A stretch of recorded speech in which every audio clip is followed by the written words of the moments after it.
Hi guys. Tonight we drift together into a place where the heat presses against your skin, even after the sun drops behind the dunes, where the river glows in dim silver, and where an entire civilization figures out how to sleep in temperatures that hover around 120 degrees Fahrenheit. You stand on the edge of ancient Thebes, feeling grains of warm dust under your sandals, and watching the shadows settle over mud brick walls. The air still feels heavy enough to chew, and you probably will not survive this without guidance from people who handled this heat thousands of years before your air-conditioned world ever existed. So, before you get comfortable, take a moment to like the video and subscribe, but only if you genuinely enjoy what I do here. And if you want, post your location and the local time wherever you are. Now, dim the lights, and let your imagination step fully into the night. You trudge down a narrow street that still radiates stored sun, each wall giving back heat like a sleeping cat curled against your hip. Ancient Egyptians lived in what might be one of the hottest habitable environments on Earth, and you feel it pressing at your lungs. A very mainstream historical fact reminds you of this reality. Egypt receives almost no rainfall, which means the land bakes under relentless sun 5,000 years straight. But here, in the thick of it, people manage to rest, dream, and wake, ready for another day of work. It still feels impossible. That is exactly why you are here, letting the nighttime wrap around your shoulders as if it were a blanket made of warm, dry air. Your first steps through this world show you how heat shapes every choice you make. You feel sweat trickle slowly down your spine despite the late hour. To your left, a woman closes a wooden shutter carved with simple geometric shapes. She is not blocking out light so much as coaxing cross breezes. Historians still argue whether most homes relied more on intentional airflow design or simply on the thickness of their walls for nighttime cooling. Whatever the truth, the effort is deliberate. You watch her wedge a clay jar near the window, hoping the water inside will evaporate just enough to chill the breeze that slips in. You walk farther, noticing the surface beneath your feet shift from packed earth to dust-soft sand. The sound of your own footsteps grows muffled. There is something wonderfully calming about the way nighttime in Egypt folds the day into quiet simplicity. People slow down, animals settle, and the sky stretches from horizon to horizon like a bowl of crushed blue stone. You feel small but safe, as if someone has lowered a gigantic curtain of cool intention across the land. A quirky little tidbit drifts into your mind as you breathe in the faint scent of date palms. Some Egyptians reportedly used a mixture of natron and water to clean themselves before resting, thinking the mineral would help draw heat away from the body. Whether it worked or not, you can imagine the gentle grit against your skin, like a quick desert spa treatment before bedtime. You picture yourself rubbing it along your forearms, watching little clouds of dust rise in the dark. The Nile hums nearby, not loudly but with that soft suggestion of movement that soothes your nerves. You feel the faintest hint of cooler air drifting from its direction. This is the secret everyone depends on. Even when the day scorches you like an open oven, the river always carries a whisper of relief. Children run toward it, chasing the thought of cooler breezes. Fishermen pull up the last nets of the day.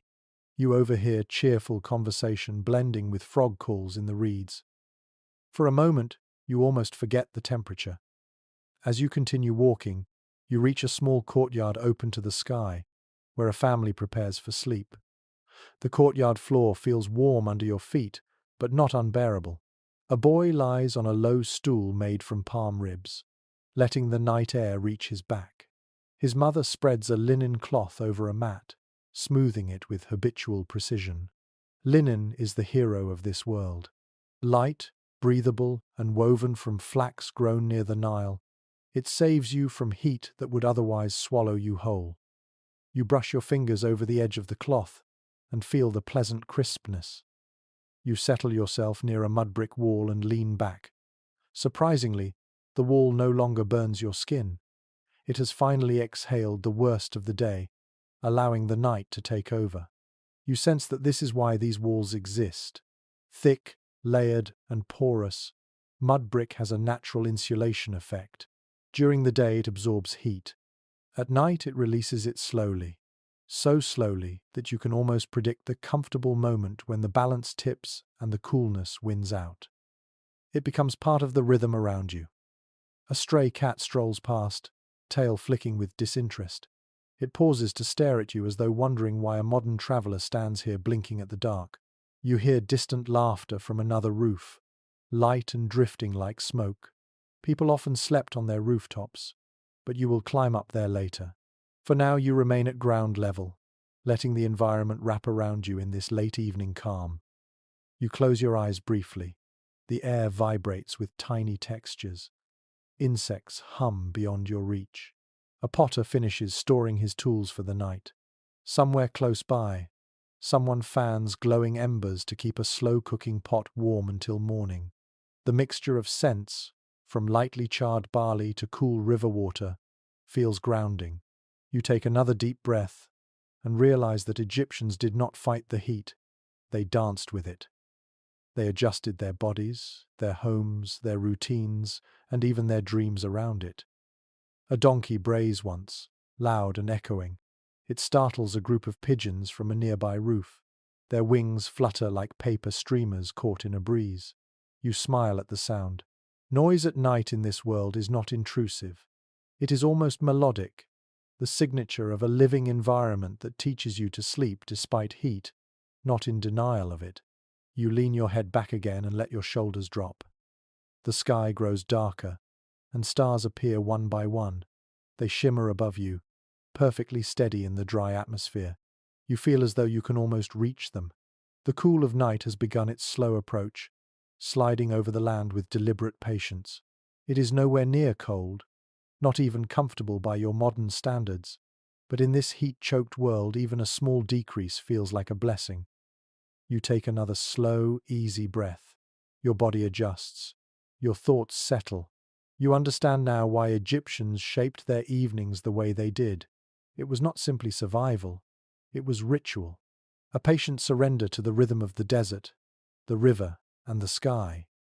You stay there a few more moments, listening, breathing, preparing to follow them deeper into their nighttime world. You ease yourself upward and begin walking along a narrow passage that leads deeper into the cluster of homes. The heat still clings to you, but it feels different now. Less aggressive, more like a warm blanket that someone forgot to shake out. Ahead, you enter a quiet residential area where mud brick homes rest under the moonlight like gentle giants. Their thick walls glow with a faint sandy hue, each block shaped by human hands and sun-dried with patience. You trail your fingertips along one of these walls and notice how surprisingly cool it feels. Not cold, just calm. The surface has finally given up its daytime burden and begun to breathe. You step back and take in the simple architecture. Mud brick homes do not try to outsmart the heat with complex tricks. They simply exist in harmony with the desert, absorbing the sun by day and releasing it at night. A mainstream historical fact floats into your mind as you look. Mud brick was the primary building material for ordinary Egyptians for thousands of years, created by mixing Nile silt, straw, and water before shaping it into blocks that hardened under the relentless sun. That simple formula made homes that were not just sturdy, but also naturally insulating. You stand there appreciating how well they worked long before the invention of climate control. But there is something more subtle happening here. You lean in, pressing your palm to one of the walls again. The surface feels slightly textured, almost rough, like a dense pressed sponge. It allows air to move through it in tiny amounts, creating a natural cooling effect.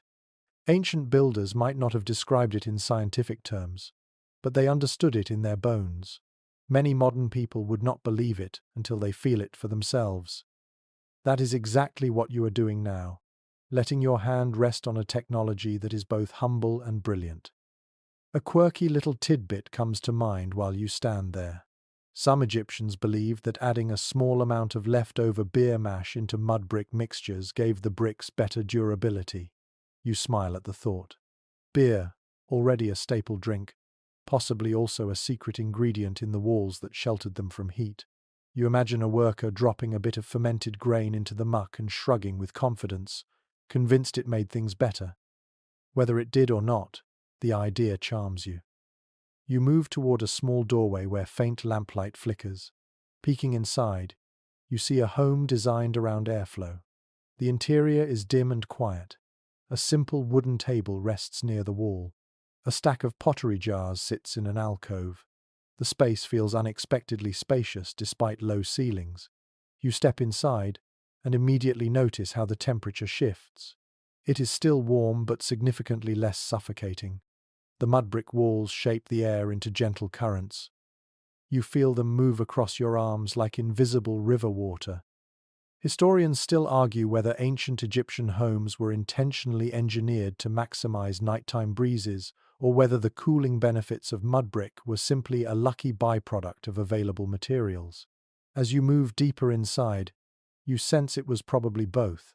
People here lived close to the land for so long that their design instincts were shaped by experience rather than theory.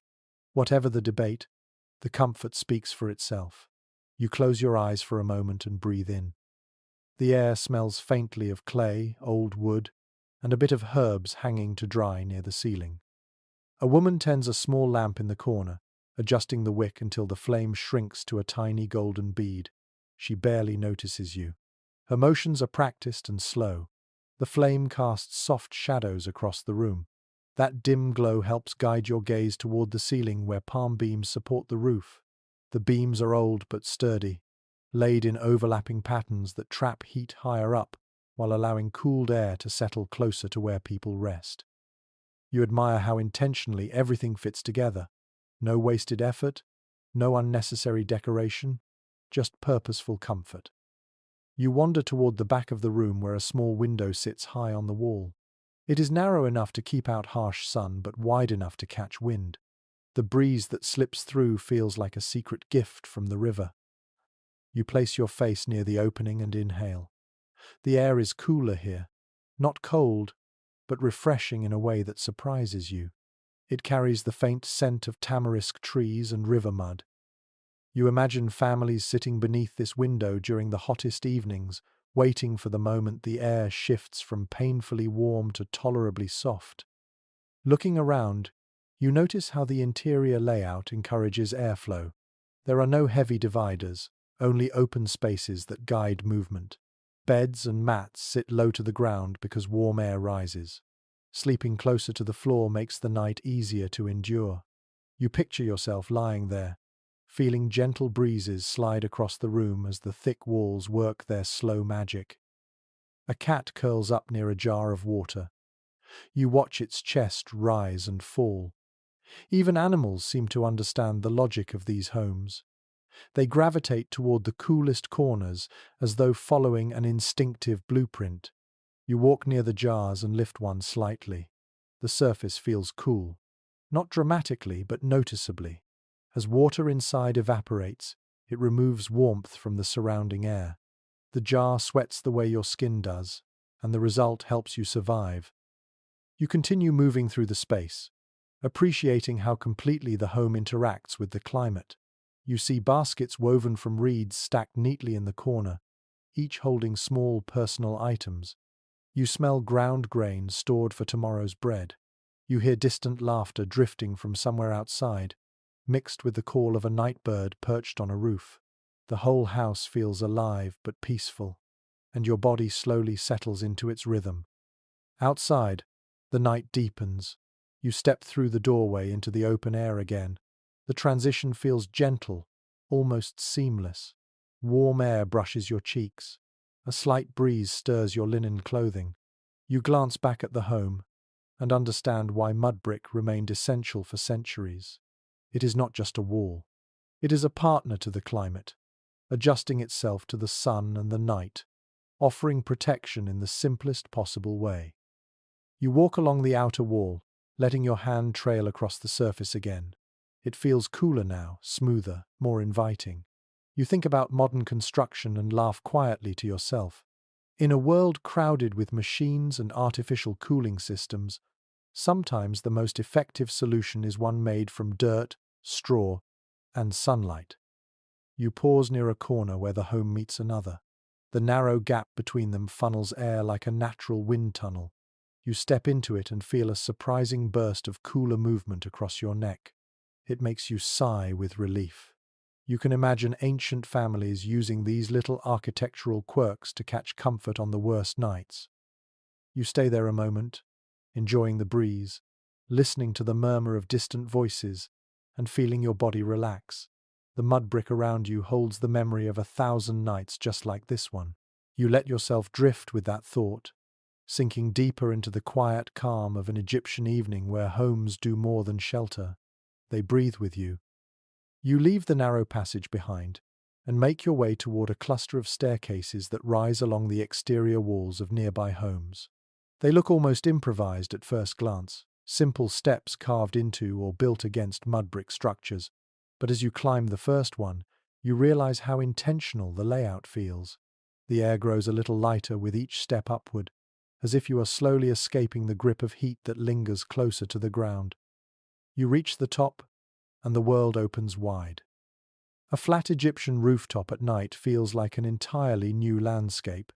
You step onto the surface and feel the texture under your feet, a mixture of packed clay, woven mats, and smooth stones. The roof is open to the sky, framed only by a low parapet wall that keeps sleepy wanderers from tumbling off in the dark. Up here, the breeze finds you more easily, brushing your cheeks with a softness that feels almost intimate. It makes you close your eyes for a moment, letting the relief trickle into your muscles. You look around and notice that rooftop life is not an afterthought but a nightly ritual. A mainstream historical fact surfaces as you glance across the rooftops. Many Egyptians, especially during the hottest months, slept outside more often than inside because the temperature at roof level dropped faster and absorbed the night breeze more effectively. It was more than preference. For many families, this was simply the only way to survive nights that refused to cool down. The rooftop next to you holds a small family quietly preparing for rest. A father unrolls a large woven mat, tapping it gently to shake away dust. A girl arranges pottery jars at the roof's edge to let them catch the coolest possible breeze. A mother lifts a thin linen cloth, airing it out slowly before laying it across the mat. Their movements are almost ceremonial, calming in their repetition. You feel yourself growing sleepy just watching them organize the simple comfort of the night. Your eyes wander upward, tracing the endless spread of the sky. Stars sharpen in the dry atmosphere, forming brilliant patterns that seem to hover closer than they do anywhere else on Earth. The moon sits low, glowing softly, almost shy behind a veil of milky air. The entire sky feels like a dome resting gently over these rooftops, protecting everyone beneath it. You take a breath and feel the coolness of night settle deeper into your chest. The difference is subtle but real, and it makes you understand why these rooftops become sanctuaries during brutal summers. You walk slowly across the flat surface, letting the cooler wind follow you. A quirky tidbit pops into your mind while you explore. Some Egyptians believed that sleeping under the open sky allowed divine breaths to wash over the soul at night, offering protection and sometimes even lucky dreams. Whether the belief came from spiritual tradition or the simple bliss of cooler air, you do not know. But as you look up at the shimmering sky, you feel something almost sacred in the quiet. You crouch beside a small clay pot perched near the parapet. Thin lines run along its sides, and the lid is made of woven palm fibers. You lift it slightly and find that inside rests a small bundle of herbs. The scent rises gently, a blend of mint and dried lotus petals. Someone placed it here not for decoration, but to catch the breeze and scent the air around their sleeping space. You take another deep breath as the aroma wraps you in freshness. It feels soothing, like a personal nighttime ritual passed down quietly through generations. You turn toward the edge of the rooftop and look down into the street you walked earlier. From this height, everything appears gentler. The glow of small lamps flickers at the edges of narrow alleys. A couple of people wander by, their shapes elongated by shadows. The murmur of nighttime conversation slips upward in threads of sound, almost musical. The noise does not intrude. It comforts. You lean your elbows on the low parapet and let the scene wash over you, feeling your heartbeat slow in response to the calm. You take your first step toward a corner where a raised sleeping platform sits. Many families built these surfaces to lift themselves slightly off the rooftop floor, allowing breezes to pass underneath. Warm air rises. Cooler air drifts lower. The platform takes advantage of that natural exchange. You lie down for a moment, letting your body stretch across the mat. The surface feels firm but welcoming. A light breeze sweeps across your arm. It cools your skin faster than you expect. You sigh deeply. A scholarly debate drifts into your mind as you continue resting there. Historians still argue whether rooftop sleeping was most common among poorer households who lacked inner rooms, or whether it was simply a cultural habit enjoyed across classes. The evidence goes both ways. Some homes had elaborate interior courtyards meant for heat relief. Others depended entirely on rooftops for breathable sleep. As you look across the roofs now, filled with families settling in, it becomes clear that the truth probably lived somewhere in the middle. You rise once more and wander toward another cluster of rooftops connected by small wooden ladders. You climb down one ladder and up another, letting yourself move between homes the way neighbors might. Here you find a rooftop shaded partially by a simple structure made of palm branches tied together. The shade does not block the moonlight entirely, just softens it. The air beneath feels even cooler. You slip under the shelter and smile as the breeze becomes more concentrated in this small space. A boy sleeping nearby turns on his mat, mumbling softly. His family rests around him, each person stretched comfortably beneath the sky. You notice small clay jars placed near each sleeper, their surfaces moist with evaporated water. Even on rooftops, they use every trick available to coax a little more coolness into the night. You pause at the center of this space and stand quietly. The night air hums around you. Crickets sing from distant grasses. A donkey brays far away, sounding almost sleepy itself. A pot clinks somewhere below as someone closes their home for the night. You feel incredibly present in this moment. Ancient rooftops are calm, patient places where families create comfort against overwhelming heat. You move again, exploring more of the rooftop world. You notice woven screens attached to parapets, adjustable enough to block wind or redirect it. You see shallow bowls filled with water placed strategically to invite cooling evaporation. You spot a cluster of baskets filled with figs, likely set out to dry under the day's sun, and now resting in the night's calm. You touch one. The skin feels leathery and warm. The scent clings to your fingers. You continue walking until you reach the last rooftop on this row. Here the view stretches toward the Nile. You lean forward, hands on the parapet, and watch how moonlight dances on the river surface. The breeze that comes from the water feels colder, like someone pressed a chilled cloth against your skin. You understand now why many families angled their sleeping spots toward river-facing edges. Even a small shift in direction could turn a suffocating night into a bearable one. You close your eyes once more and let the rooftop air thread around you. You inhale the scents, hear the peaceful rhythm of the night, and feel the way the environment balances warmth and coolness. Everything on these rooftops has a purpose. Nothing here is decorative excess. It is function shaped by survival, turned into ritual through repetition, and made beautiful through simplicity. You settle into one quiet corner near a mat still warm from earlier sun. You lie back, arms resting at your sides, breathing the night air. You let time stretch. Seconds melt. The rooftop feels like a floating island in a sea of shifting temperature. It carries both the memory of day heat and the promise of cooler hours ahead. You understand why Egyptians returned here nightly with the same certainty that you return to your bed. The rooftops held them, protected them, cooled them, cradled them under a sky that always glimmered with silent company. And now, as you prepare to rise and continue deeper into the night, you carry that understanding with you. You feel a growing intimacy with the rhythms of Egyptian evenings, a closeness that comes from experiencing their world step by step. The rooftops gave you that gift, inviting you into their quiet realm of moonlight, airflow, and whispered dreams. You step down from the rooftop world and return to the street where shadows deepen and the night settles into a thicker hush.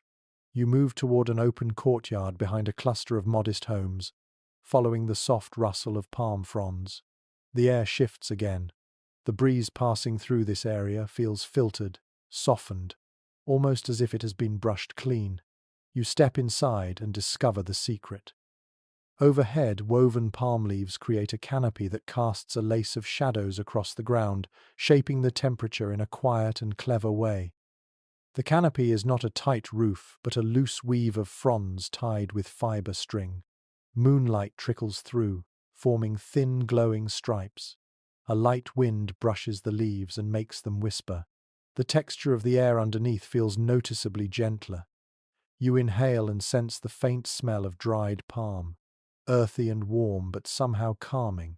You crouch beneath the structure and run your fingers over the woven pattern. Each fiber is rough to the touch but flexible enough to bend and sway. Near the center of the courtyard, a family prepares their nighttime resting space. A pair of children stretch out a reed mat under the canopy, while their grandmother carefully places a weight along each corner so it does not shift in the night breeze. A father props up a small wooden rack against a post. It is meant to hold thin fabric so the airflow moves across it more easily. You watch them work and see how natural this arrangement feels, more like a familiar seasonal habit than an experiment in cooling. You take a seat on a low stool near a stone bench. The air passes gently across your face.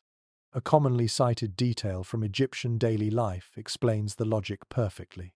Palm leaves were among the most widely used natural materials for creating shade because they allowed partial airflow while still dimming harsh light. You can feel the truth of that now. The canopy above you does not trap heat, it breaks it. That slight interruption is enough to lower the temperature beneath it. You lean back and tilt your head upward.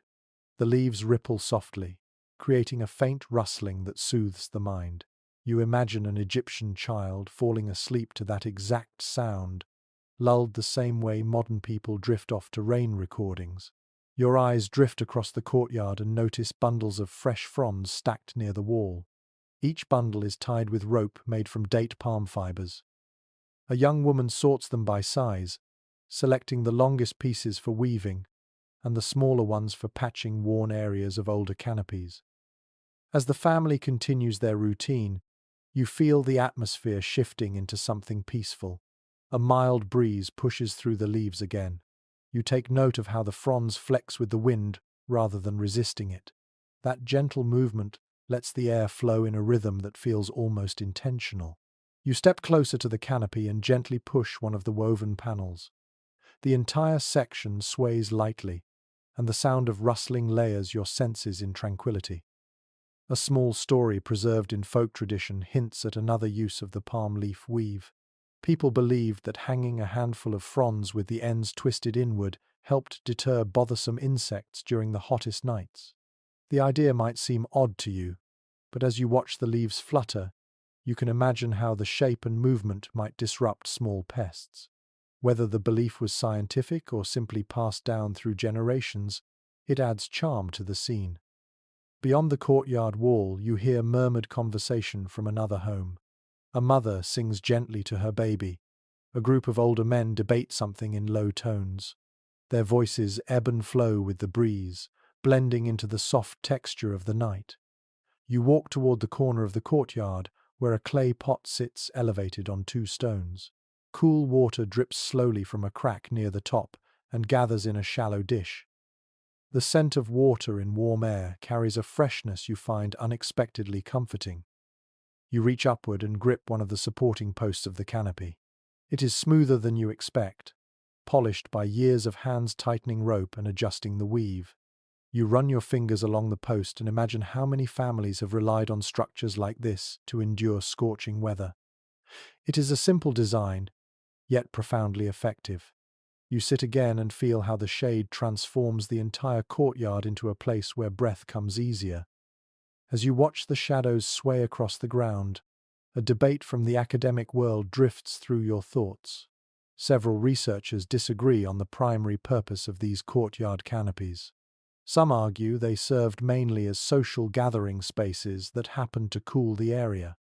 Others believe they were deliberately engineered as part of a passive cooling system that extended domestic comfort. The evidence can be interpreted from different angles, and you can easily see why. Standing here, you feel both interpretations at once.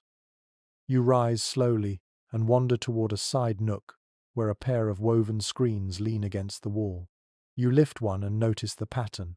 The weave is tight enough to block harsh light but spaced so air still flows through.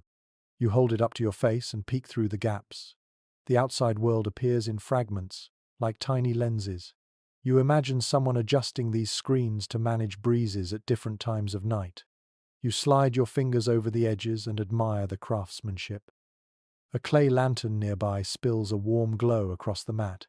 Its flame flickers as a breeze brushes against it. The grandmother of the family moves to cup the lantern with her hand, and then adjusts a small clay guard around the base, so the wind does not snuff it out again. The flame steadies. She turns and gives a satisfied nod. Her motions speak of generations of experience, of quiet knowledge that grows from living intimately with the environment. You walk deeper into the courtyard and find a young boy braiding thin strips of palm. He sits cross-legged, weaving without looking as though his hands know the pattern better than his eyes do. When he hears you approach, he looks up and gives a shy smile. The strip in his hands slowly grows into a long braid that will eventually become part of a mat or shade panel. You kneel near him and watch the technique. Over-under, pull tight, twist, repeat. The motion looks hypnotic. Nearby, the father crouches beside a shallow basin filled with water. He dips a handful of fronds into it and lifts them again. Dampening the leaves before weaving makes them more flexible. You watch droplets fall from the ends and splash onto the ground. The scent rises again, fresh and earthy. You place your hand near the basin and feel the faint coolness emanating from it. As you stroll around the courtyard, the canopy overhead becomes the heartbeat of the place. Every gust of wind, every shift of the fronds, every subtle change in shadow shapes your movement. The more time you spend under it, the more you understand how deeply it influences comfort. It is not only shade for the day, but a cooling net for the night.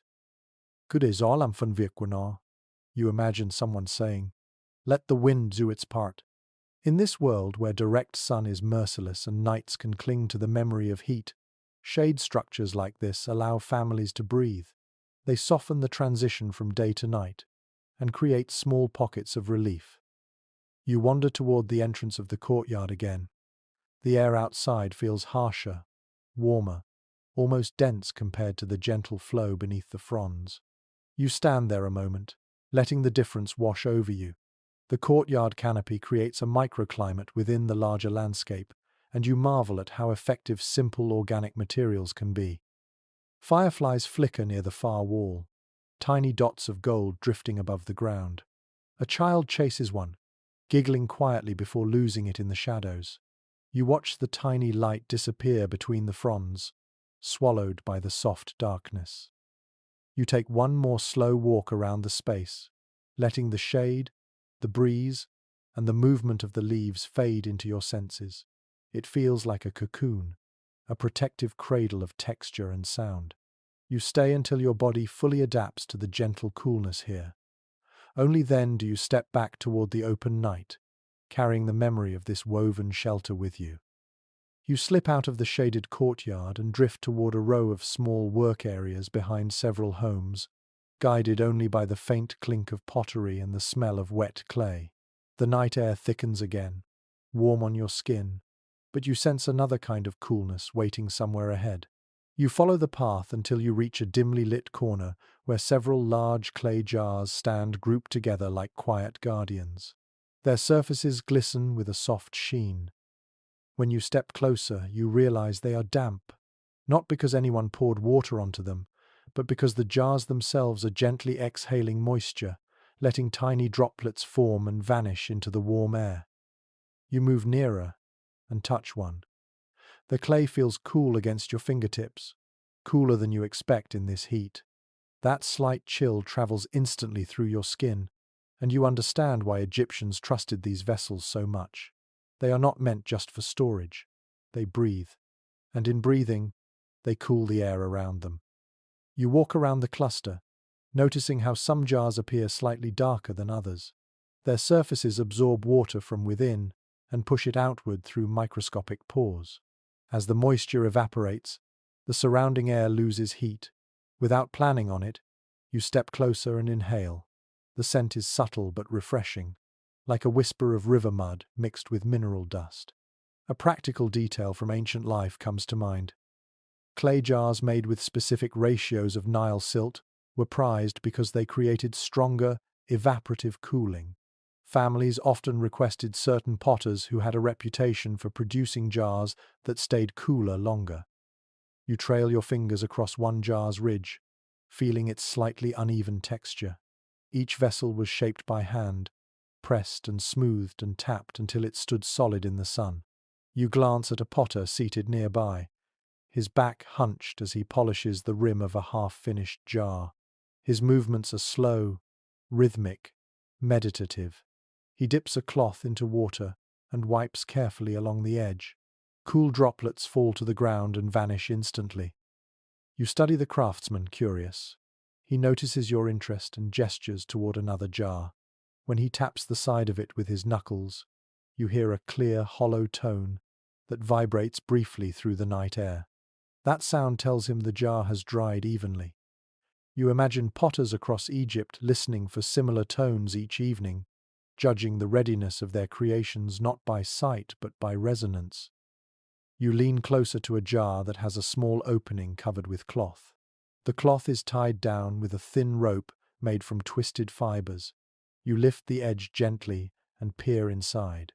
The water reflects the moonlight in a soft, rippled glow. The surface looks surprisingly cool. You dip a fingertip into it and exhale softly at the temperature. It is not cold the way your modern refrigerator chills water, but it is noticeably cooler than the air around you. The potter nods as though to say he knew you would be surprised. A tale often retold by modern interpreters of ancient life mentions that some Egyptians liked to place small figurines of protective spirits beside their water jars at night, believing the figures encouraged the water to stay fresh. Whether rooted in superstition or simple comfort, the image charms you. You scan the nearby jars and smile when you spot a tiny clay amulet shaped like a crocodile resting at the base of one vessel. Its mouth is open, and its carved eyes gleam faintly in the lantern glow. The potter finishes his work and steps aside, stretching his back with a soft groan. He wipes sweat from his forehead with a cloth. Even now, long after sunset, the heat clings stubbornly to everything. Yet here beside these jars the air feels a little kinder. You can sense the difference each time the wind passes. It touches your skin with a delicate coolness, as if brushed through a translucent filter. You step closer to let the sensation spread along your arms. A gentle hum floats through the night as a pair of young women approach, carrying small cups. They fill each cup from the coolest jar and sit together on a low platform, sipping slowly. Their laughter is soft, like the clinking of tiny bells. You notice how they instinctively place themselves on the windward side of the jars, letting evaporation do its work. You settle onto a nearby stool, letting your gaze wander across the scene. Somewhere in a distant workshop, a group of researchers today might argue about the true cooling capacity of these vessels. Certain scholars think these jars were mostly for storing water and cooling. It was a fortunate side effect. Others believe the design was deliberately optimized for nighttime comfort. As you stand here watching families gather around them, enjoying the chilled air, the debate almost feels irrelevant. Whether intentional or accidental, the jars help people survive. You take a closer look at the shapes around you. Some jars are tall with narrow necks. Others are wide and round like sleeping animals. Their curves have a logic to them. Narrow necks, slow evaporation just enough to preserve water, while wider surfaces increase the cooling effect. You run a hand along a broad jar and feel the reassuring steadiness of its form. The clay is thick enough to stay strong but porous enough to breathe. As you explore the area, you notice a small pit near the wall, where broken pottery shards are scattered. You crouch down and lift one shard.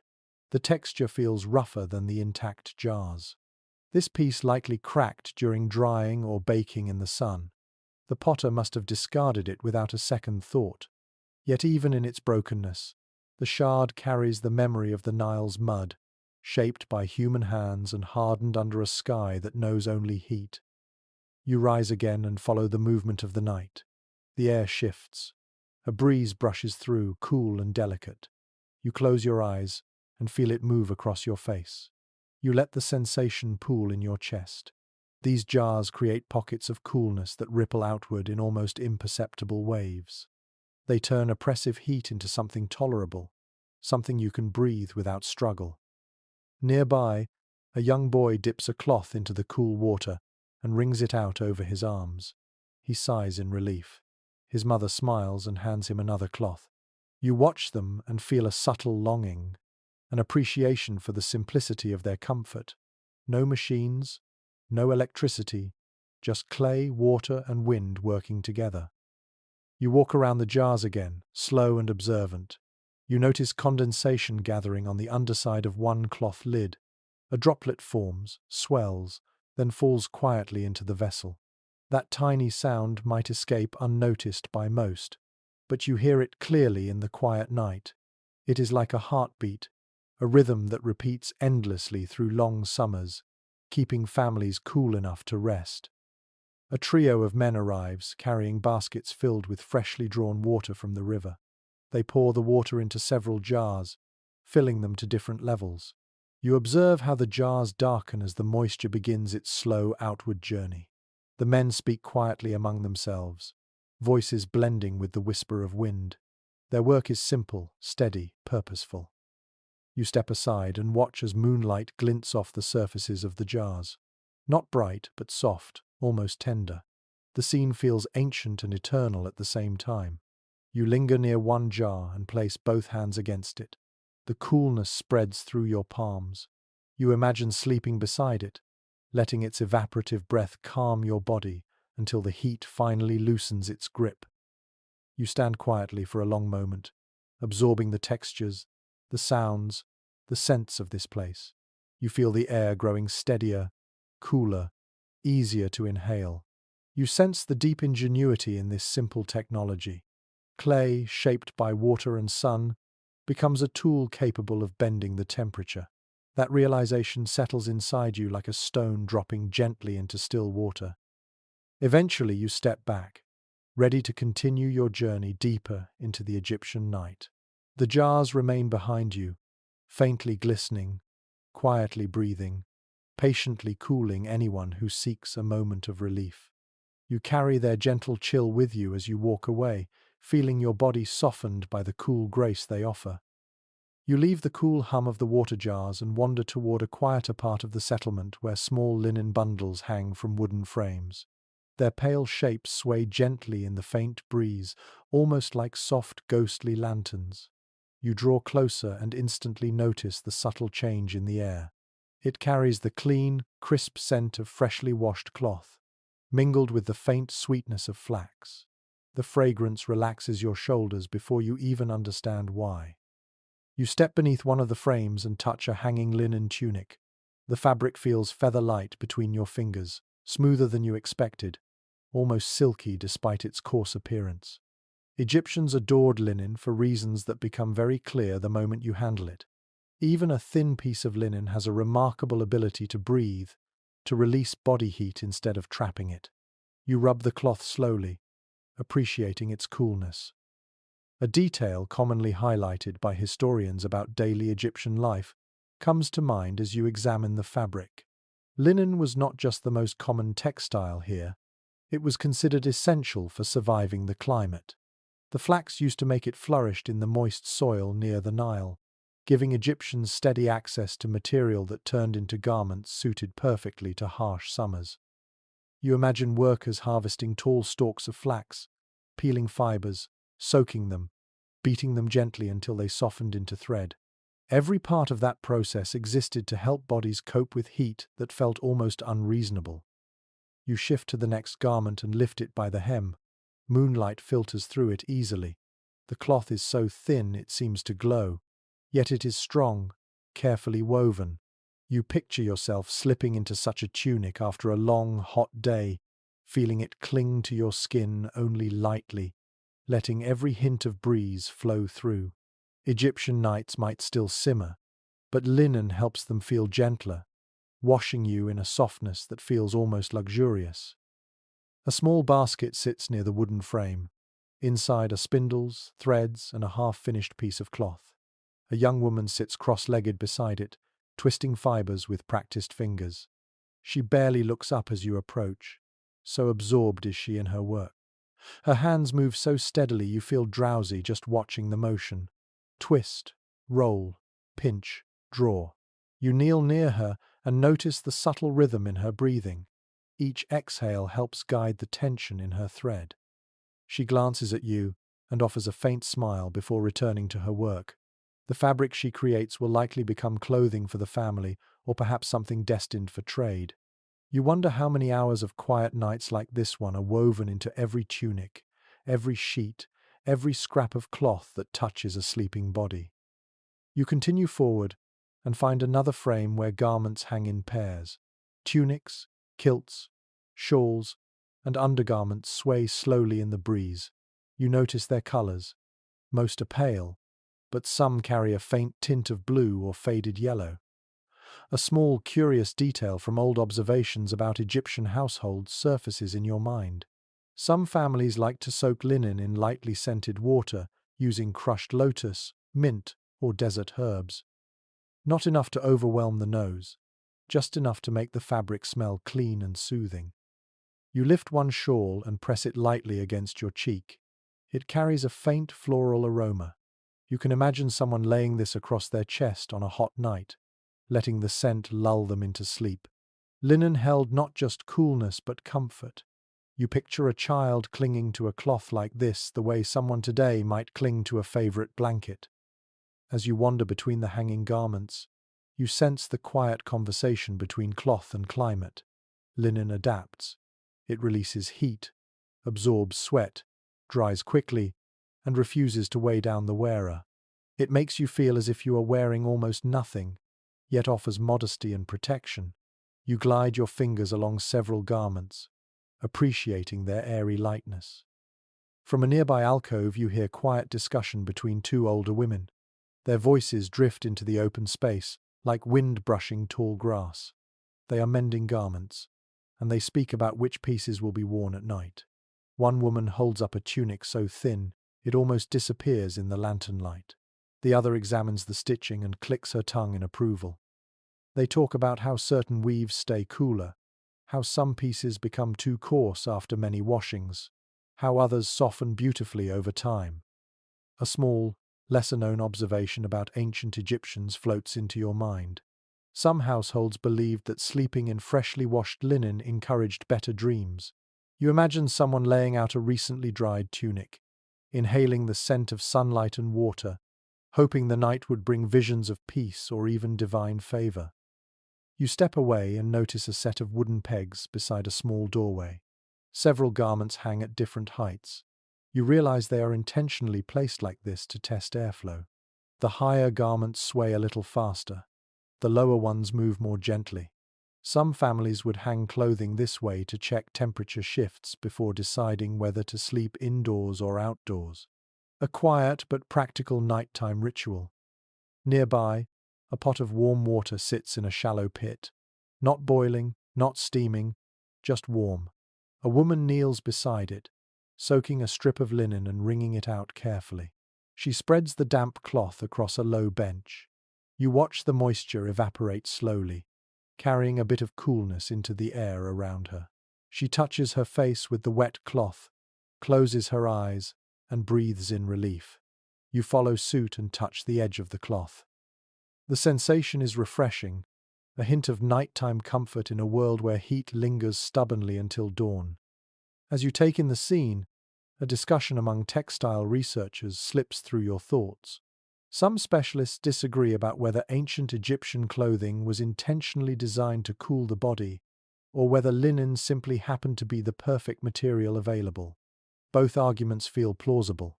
But watching these families prepare their garments with such care, you sense that people understood the cooling benefits instinctively.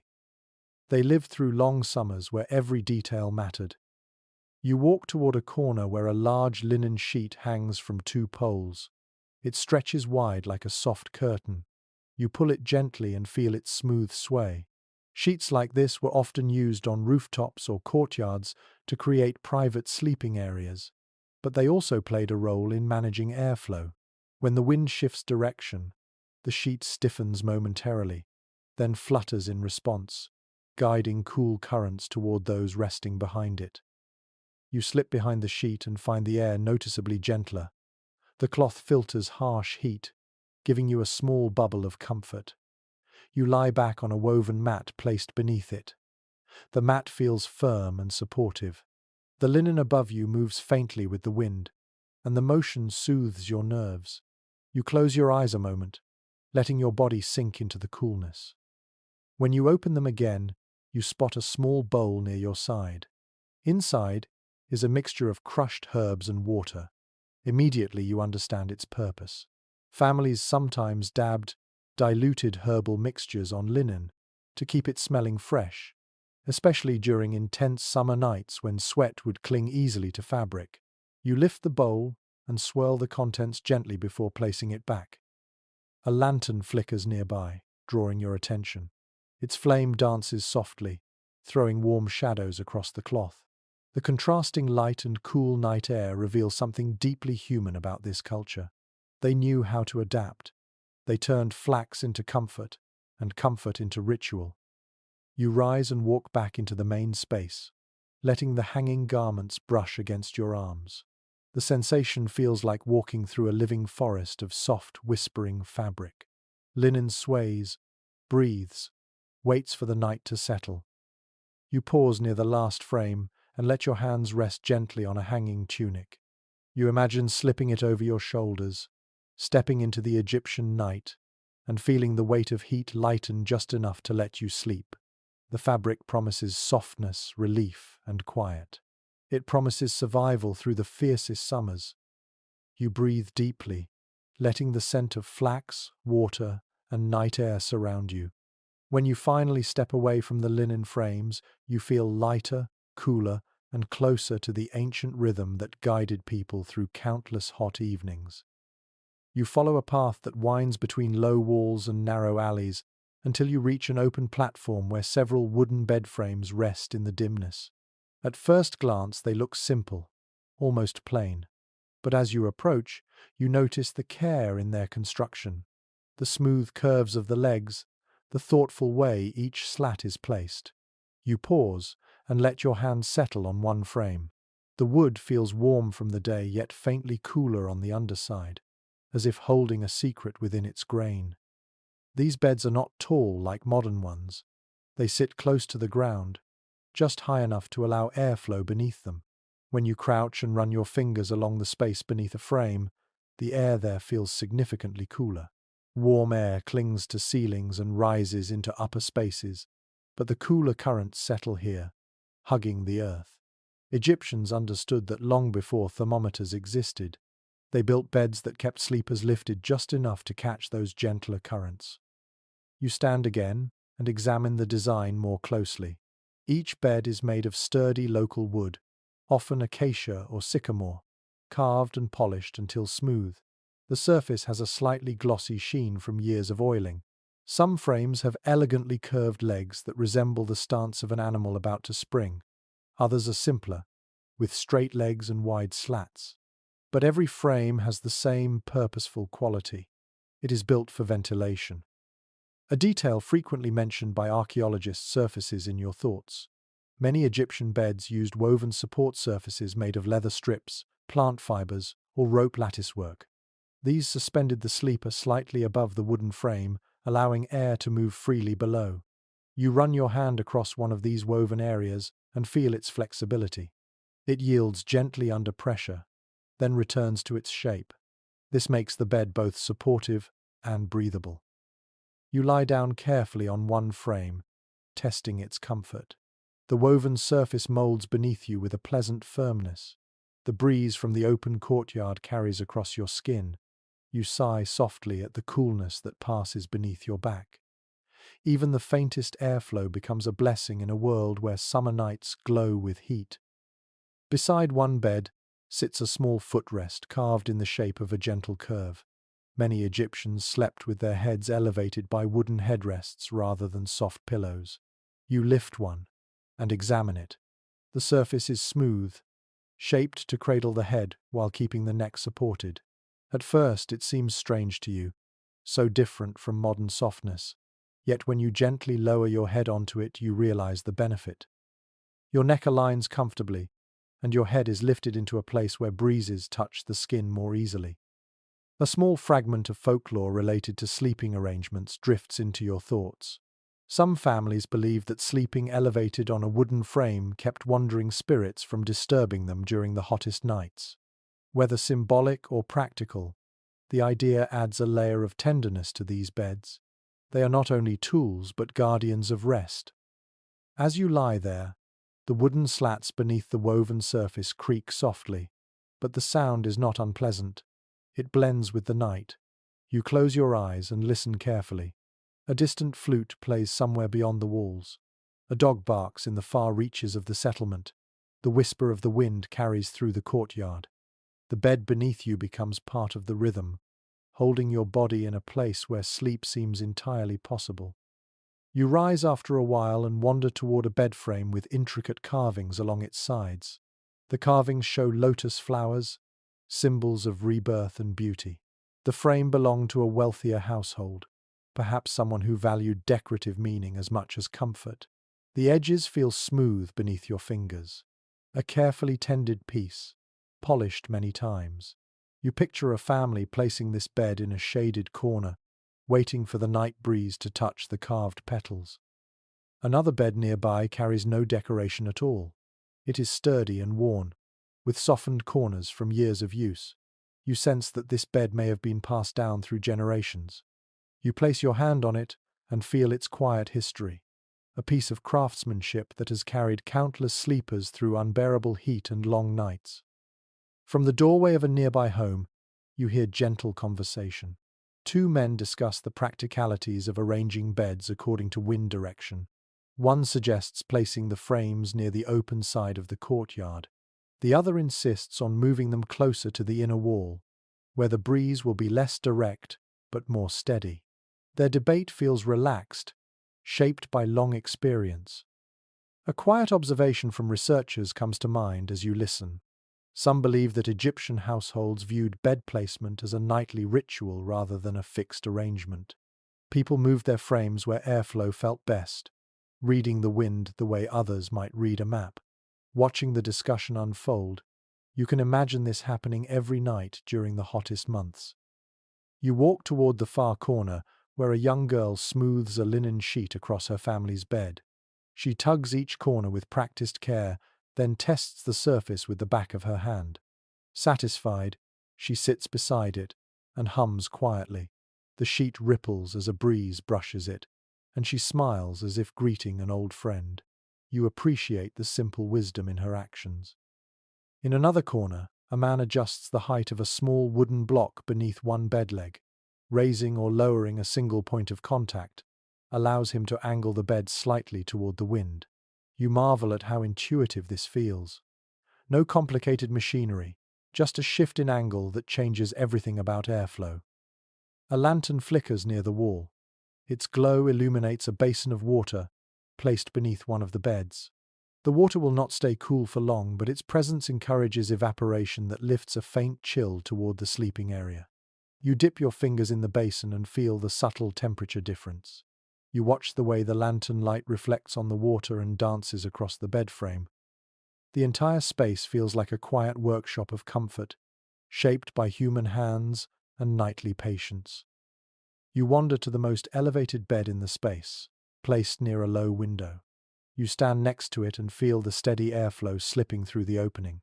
You imagine lying there with your head on the wooden rest, eyes half closed, hearing the night hum through the window. Even without soft cushions, the experience feels serene. You place your palm on the bed frame one more time before stepping back. The wood holds a softness earned through long use. You understand now why these beds mattered so deeply. They were not luxury. They were survival shaped into comfort. They lifted bodies into cooler currents, allowed heat to escape, and created resting places strong enough to handle nights heavy with warmth. As you move away from the beds, you take one last slow breath of the cool air drifting beneath them. You carry that sensation with you, knowing these frames are more than furniture. They are quiet teachers guiding you deeper into the ancient night. You leave the wooden bed frames behind and walk toward a quieter corner of the settlement, guided by the soft creak of reeds shifting in the night breeze. The sound is light and rhythmic, almost like distant waves brushing ashore. As you step into a dimly lit courtyard, you notice a set of reed mats arranged neatly along the ground. Their woven surfaces catch the lantern glow, creating patterns that look like tiny ripples on water. You crouch beside one, resting your palm lightly on its surface. The mat feels surprisingly cool, far cooler than the packed earth beneath it, and you lift your hand in curiosity, wondering how such a simple material could hold onto the night's gentlest breeze so well. The scent surrounding the mats carries the earthy sweetness of Nile reeds. You inhale and feel something loosen in your chest. These mats are not just bedding.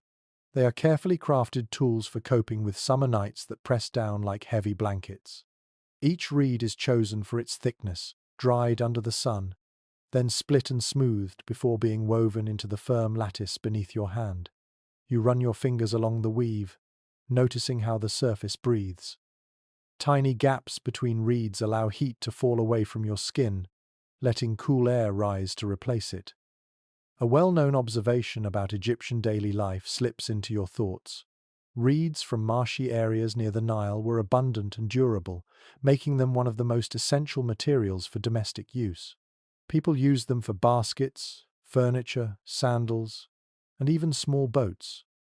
Yet their role in sleeping comfort often goes unnoticed, despite being quietly vital during the hottest months. You lower yourself onto one of the mats, stretching out carefully.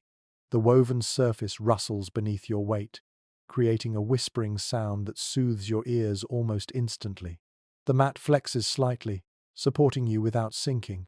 Warm air moves past the upper surface, but cooler currents slip underneath. You close your eyes for a moment, letting the contrast wash over you. Your back feels supported, your skin breathes freely, and the night becomes gentler in a way you did not expect. Beside you, a family prepares their own mats. A father dusts his mat with gentle flicks of his hand. A mother shakes out a linen cloth before laying it across the weave. Their teenage son smooths the edges, checking for any loose reeds. The family works quietly, speaking only occasionally in soft tones. The calmness of their routine feels infectious. You watch as their youngest child curls up on her mat, hugging a small woven doll shaped from leftover reed strips. Her laughter from earlier has faded into a sleepy hum. You rise and walk to a nearby storage shed where bundles of reeds lean against the wall. A man inside kneels on the ground, weaving a new mat. His fingers move with impressive speed, guiding each reed into place with confident precision. The pattern grows row by row, tight enough to stay strong but loose enough to breathe. You crouch beside him and study the rhythm in his hands. He ties off each row with twisted fiber cord, pulls the weave tight, then begins again. His motions feel almost hypnotic. He gestures for you to feel the newest section. You press your fingertips against it. The reeds are smooth and slightly cool. The man explains that the mat will feel even cooler once it has been used for several nights, as the reed fibers gradually adapt to the sleeper's body and the local airflow. The idea fascinates you. These mats are not static objects. They learn. They adjust. A small story preserved in village memory enters your mind. Some people believed that certain reed bundles produced especially cool mats if harvested at specific times of the moon. Whether superstition or simple pattern recognition passed down through generations, the notion adds a playful charm to this humble craft. You stand and stroll deeper into the courtyard. Several mats are arranged side by side, each slightly different in pattern. Some have diagonal weaves for extra flexibility. Others feature a tighter horizontal design, meant for heavier sleepers. You kneel again and trace the differences with your fingertips. Each mat tells its own story. Each reflects the hands that shaped it. In a corner illuminated by a small clay lantern, two sisters repair an older mat. They trim frayed reeds and replace worn sections with new pieces. The lantern light flickers across their faces as they work. Their expressions are calm, focused. One sister uses a small knife to shave down a reed, ensuring the replacement blends with the original. You marvel at the patience required. A mat might last several years, but it demands gentle care. Nearby, a mother sprinkles a tiny amount of scented water onto her mat. The droplets darken the reeds for a moment before vanishing into the warm air. A soft aroma of mint and lotus fills the space. She spreads her hands over the mat, encouraging the scent to settle. You imagine stretching out on that mat, inhaling the faint perfume as the night breeze carries it upward. A simple sensory gesture transforms the sleeping space into something tender and peaceful. A quiet disagreement drifts from another group in the courtyard. Two elders discuss the origins of reed mat weaving. One insists the technique came from early marsh communities many generations earlier. The other claims the method began as a byproduct of basket making.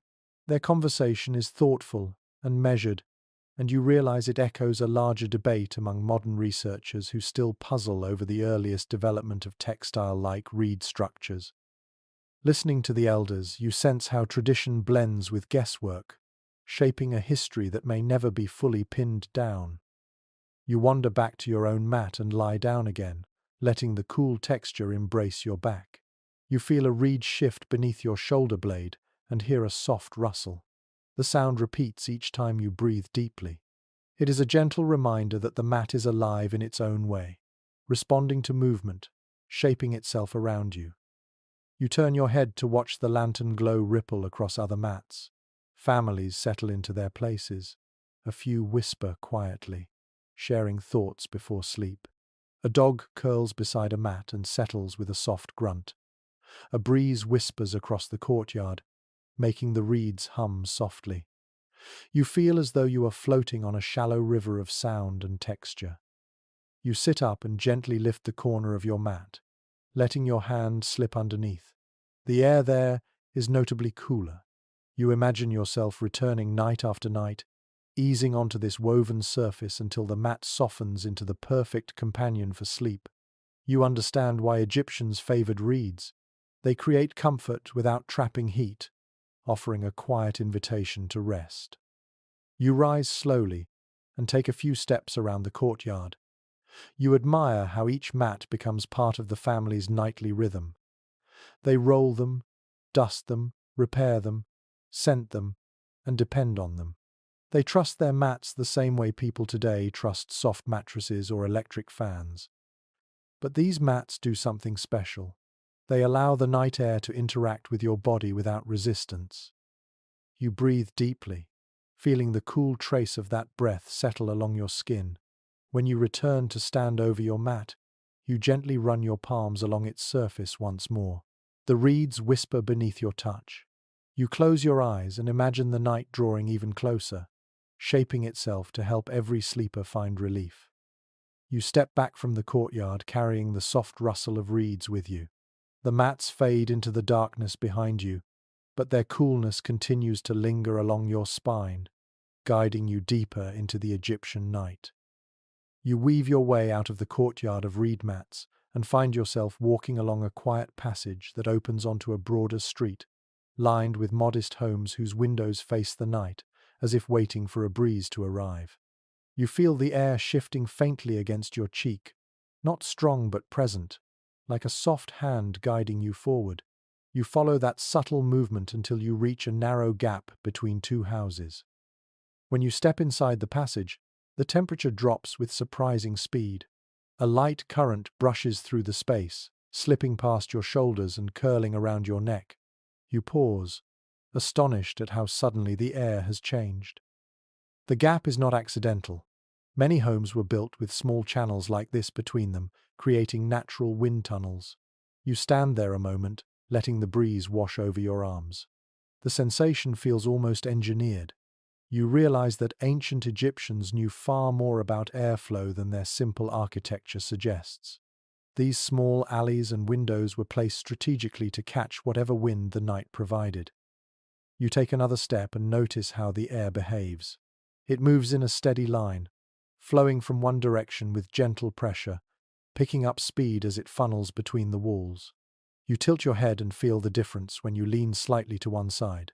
You imagine families learning these wind patterns instinctively, adjusting their homes and sleeping spaces to match the nightly rhythms of the air. A widely accepted insight among archaeologists comes to your mind as you explore the narrow passage. Many Egyptian houses were arranged in compact clusters, not only for shade but also to guide breezes through living spaces.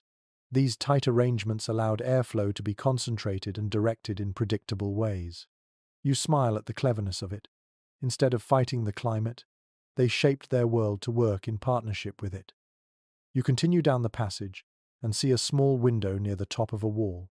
The opening is angled downward, as though shaped to catch wind from above and channel it into the home.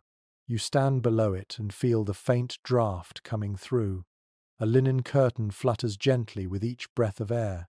The curtain moves softly, like the wing of a quiet bird. You step closer and touch the wall. The stone around the window feels cooler than the bricks below it. Air slips out in a thin, steady flow. You imagine someone inside, sleeping directly beneath that window, letting the air wash across their face through the darkest hours of the night. The thought comforts you. You move farther into the street and notice more windows placed in similar ways. Some are high, some are wider, some tilt at angles that seem almost artistic. But each has a purpose: to channel moving air into a home that would otherwise trap heat long after sunset. You follow the pattern until the road bends slightly, leading you toward a larger communal space. At the entrance to this open area stands a woman carrying a woven fan. She lifts it with a graceful motion and directs a wave of air toward her child, who sits on a low stool near a doorway. The child laughs as the breeze ruffles his hair. The woman smiles, repeating the motion with practiced ease. You watch her and understand that mixing natural airflow with hand-directed breezes created a cooling method that was simple, elegant, and surprisingly effective. A memory from historical descriptions of Egyptian life surfaces while you watch her fan the air. Manual fanning was often used at night, not just for cooling but for encouraging air movement inside spaces with limited cross breezes. Servants in wealthier households even stood near beds with large fans, moving air steadily until their masters fell asleep. You picture the rhythmic sweep of such fans creating gentle soundscapes, pulling warm air upward and pushing cooler air downward. The woman notices your interest and steps aside to show you a narrow doorway. You crouch slightly and enter a small room where two windows face each other. You instantly notice the strong airflow. The wind does not blast through, but it moves with clear direction, flowing from one window to the other like a river of air. You stand between them and feel the breeze tug at your clothing. The sensation refreshes you, even though the temperature outside remains high. Two elderly men sit near the center of the room on woven stools, enjoying the steady breeze. They speak in measured tones, discussing how the wind will behave tomorrow night. Their conversation carries the weight of experience. One predicts a slight southern breeze after midnight. The other expects it to shift eastward. Their disagreement echoes a similar uncertainty among modern researchers who continue to study Egyptian architecture. Specialists still debate whether such ventilation patterns were intentionally engineered or simply learned through trial and error over generations. Watching these men, you sense that practical observation mattered far more than theory. You walk around the room, touching the smooth plaster near the windows. The openings are narrow on the outside but widen toward the inside. This shape encourages air to accelerate as it enters, then settle into a softer flow once inside the room. You admire the subtle genius behind such a design. It requires no moving parts, no tools, just an understanding of air and space. As you leave the room, you notice another airflow feature that seems almost hidden. A small vent near ground-level channels air from a shaded courtyard into the home. You kneel near it and place your face close to the opening. The air that spills from it is significantly cooler. You close your eyes for a moment, enjoying the sensation.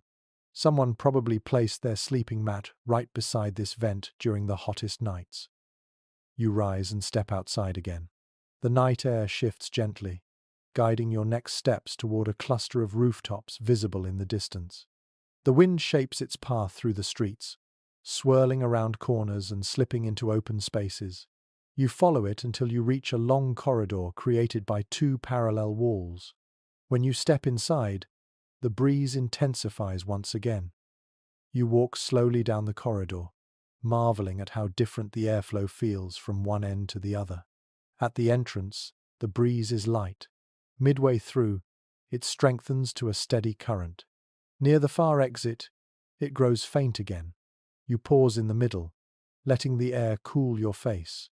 The steady movement wraps around you like a gentle ribbon. A small group of children runs past you, laughing as they race the length of the corridor. They squeal when the wind flutters their clothes. One child stops and presses her hands against the wall to feel the coolness that lingers there. You watch her and smile. Even the youngest among them understands where comfort can be found. You turn toward a nearby house, intrigued by the shape of the roofline. Its edge curves slightly upward, directing wind toward the interior. You climb the outer steps and stand near the roof's edge. A steady breeze hits your face immediately. Below you, a courtyard lies open, catching the directed airflow. A family rests on mats, enjoying the cool that flows down from the rooftop. You step into the courtyard and feel the temperature drop again. Air moves through this space like a quiet visitor, touching every sleeper before slipping out through an opening on the far wall. You walk slowly through the area, noting how each sleeping position aligns with the airflow. No spot is random. Every corner speaks of careful arrangement. You kneel beside a sleeping spot and place your hand on the mat. The breeze flows directly across it. You imagine lying here at the height of summer, feeling the wind brush your skin, letting it carry away the day's heat until your body relaxes fully. You stay there a moment longer, feeling the air across your face and imagining the endless nights shaped by these gentle drafts. Then you rise, ready to follow the wind toward whatever secret lies deeper in the Egyptian night.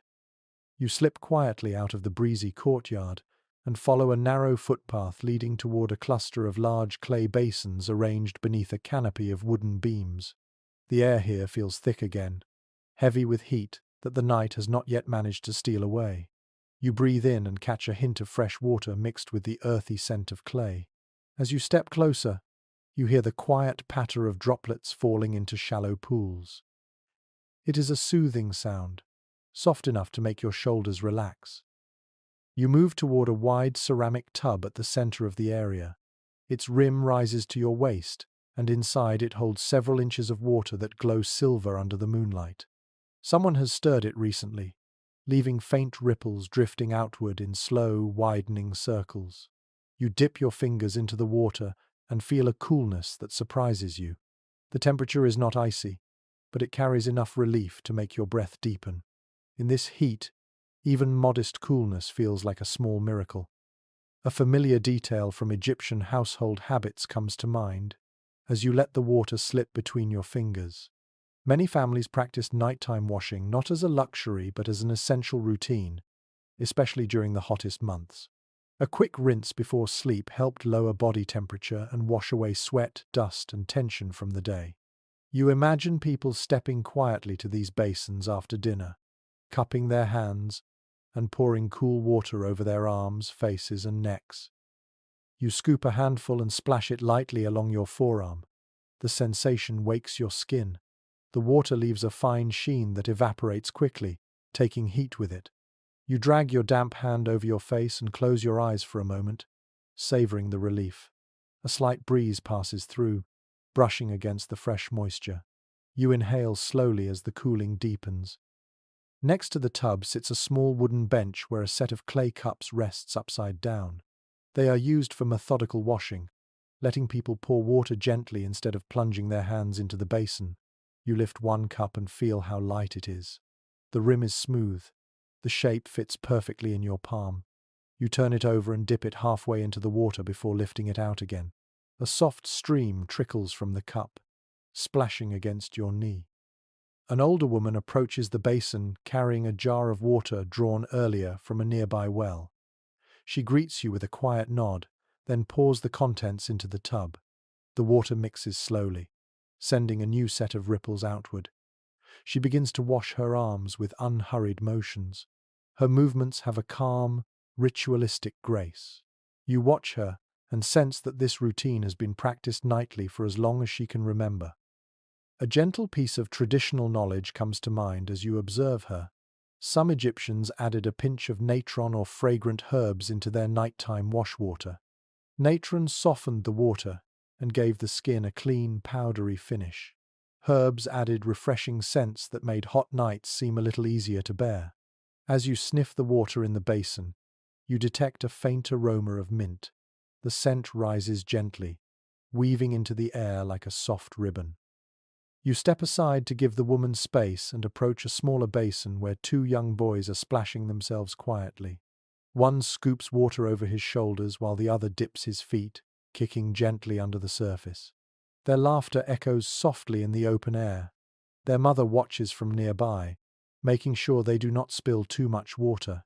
Even in a land shaped by a river as mighty as the Nile, water is precious. Every drop matters. You walk toward a long stone trough located near the corner of the washing area.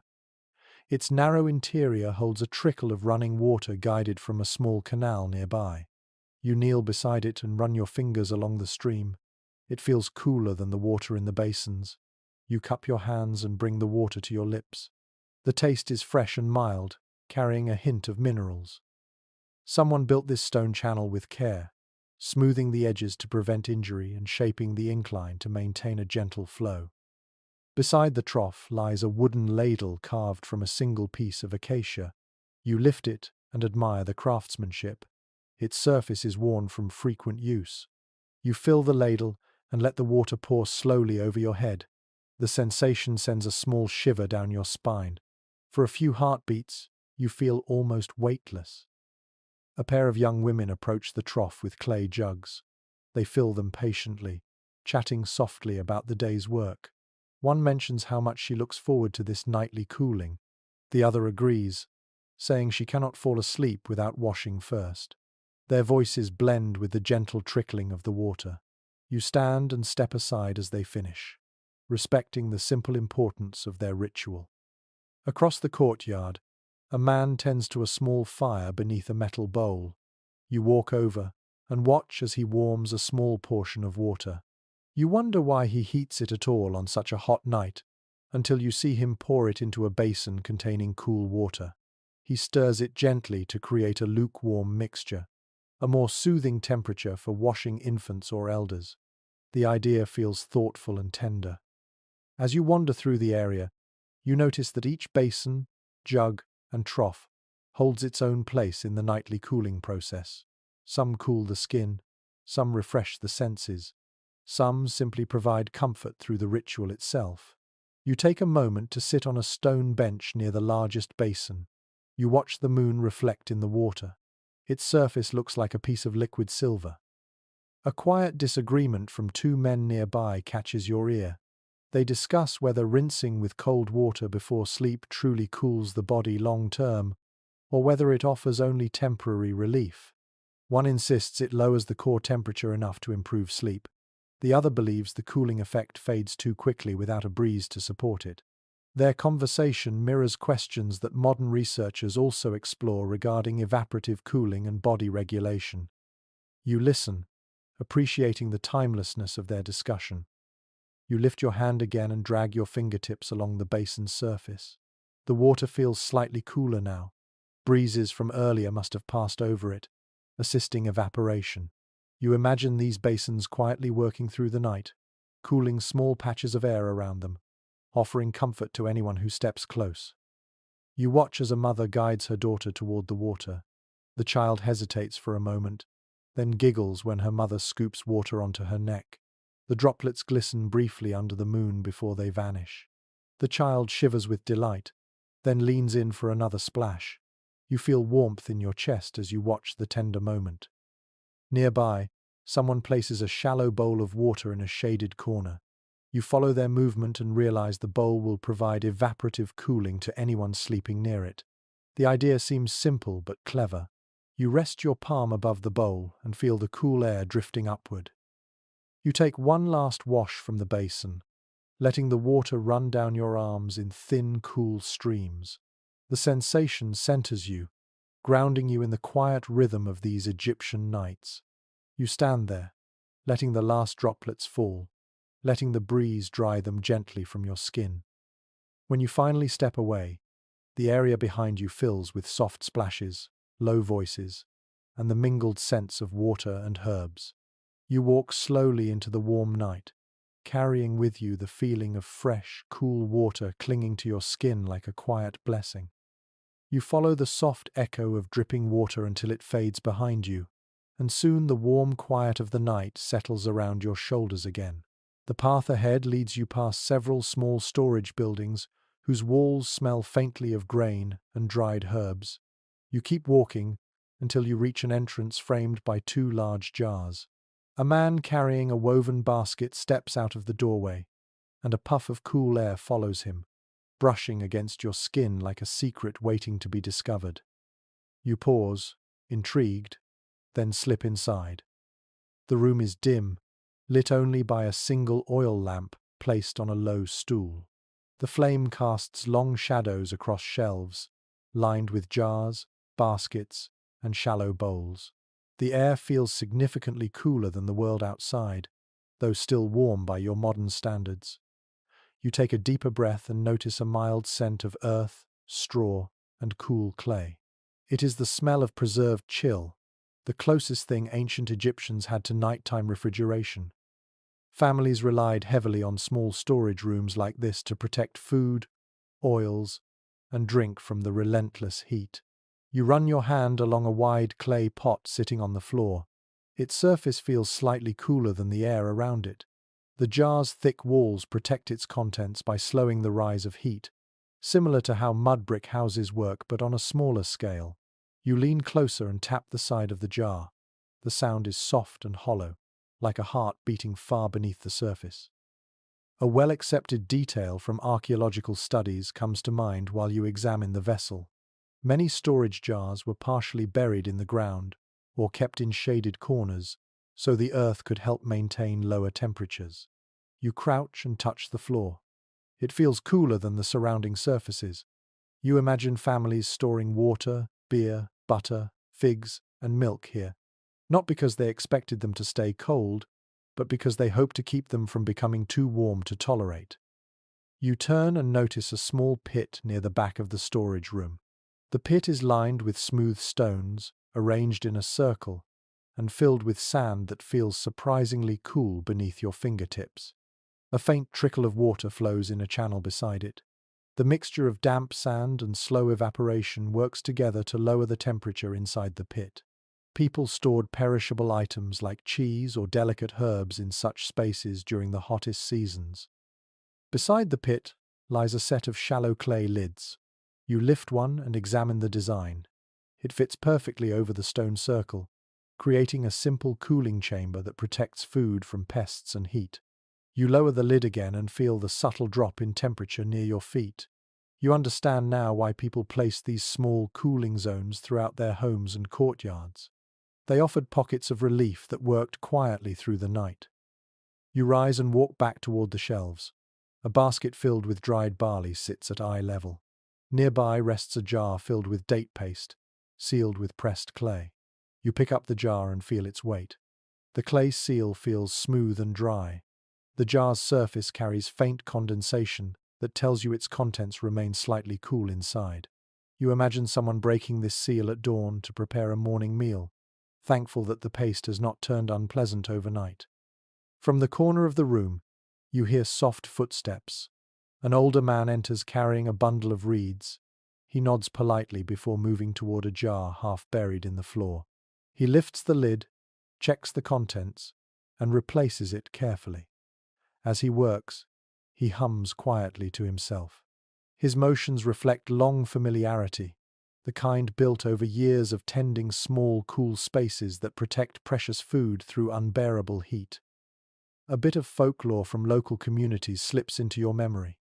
It is said that some households once placed small tokens or carved wooden figures in these cooling rooms to encourage the spirits of the earth to keep the space chill. Whether rooted in belief or playful imagination, the idea adds a gentle charm to the dim room. You search the shadows and find a tiny clay figurine perched on a shelf. It resembles a small animal curled in sleep. You smile as you imagine someone placing it there with hope. You approach a large jar near the doorway. The neck is wide, and the lid is heavy. You lift it slowly. Inside rests water that looks still and dark. You dip a cupped hand into it. The water feels cooler than the air by several degrees. You bring your hand to your lips. The taste is mild and refreshing. You imagine this water being used not just for drinking but also to dampen cloth for evaporative cooling. A quiet conversation drifts in from outside. Two women stand near the doorway, discussing how long certain foods can survive in this nightly coolness. One believes figs last longer when kept in woven baskets. The other claims shallow pots preserve them better. Their gentle disagreement reminds you of the many discussions among modern historians who still puzzle over which cooling methods Egyptians relied on most. Without written instructions, small details remain open to interpretation. And yet, standing here, the system feels instinctively clear. You walk toward the far wall and touch the plaster. It feels cool to your palm. The room's thick construction blocks daytime heat and holds the night's cooler air like a protective shell. You can almost see the temperature gradient within the shadows. Upper shelves hold items that can endure slight warmth. Lower spaces, especially near buried jars, cradle more delicate foods. Everything has a place. You kneel beside a small wicker basket containing a handful of leafy herbs. Their scent fills the space with a fresh greenness that contrasts wonderfully with the earthy cool. You brush a leaf between your fingers and lift it to your nose. The aroma lingers in the air. The basket rests near a jar partially filled with damp sand. The setup acts like a natural cooling tray. You marvel at the gentle ingenuity behind it. In the corner you notice a stack of small clay bowls turned upside down on a stand. You flip one over and feel the inside. It is slightly cool, likely from its proximity to the buried jars. You imagine someone pouring water or beer into it during the night, enjoying a drink that retains a hint of freshness in the hot air. Near the door, a family places a tray of soaked fava beans inside the room. They leave them in the cool air for the night so they soften without fermenting. You watch as the mother wipes sweat from her forehead, relieved by the drop in temperature as she steps inside. She lingers for a moment before returning to the hotter world outside. It is clear why these storage rooms counted as some of the most precious spaces in a household. You take one last walk around the room, dragging your fingers along jars, baskets, and clay floors. The coolness wraps around your skin like a soft blanket. You know that outside, the heat still lingers. But in here, the night breathes differently. It tucks coolness into corners, hides it beneath clay lids, and saves it for those who need it most. When you finally step outside, the warm air meets you again with open arms. It feels heavier now. After experiencing the cool sanctuary within, you look back at the entrance, grateful for the small oasis of relief it offered.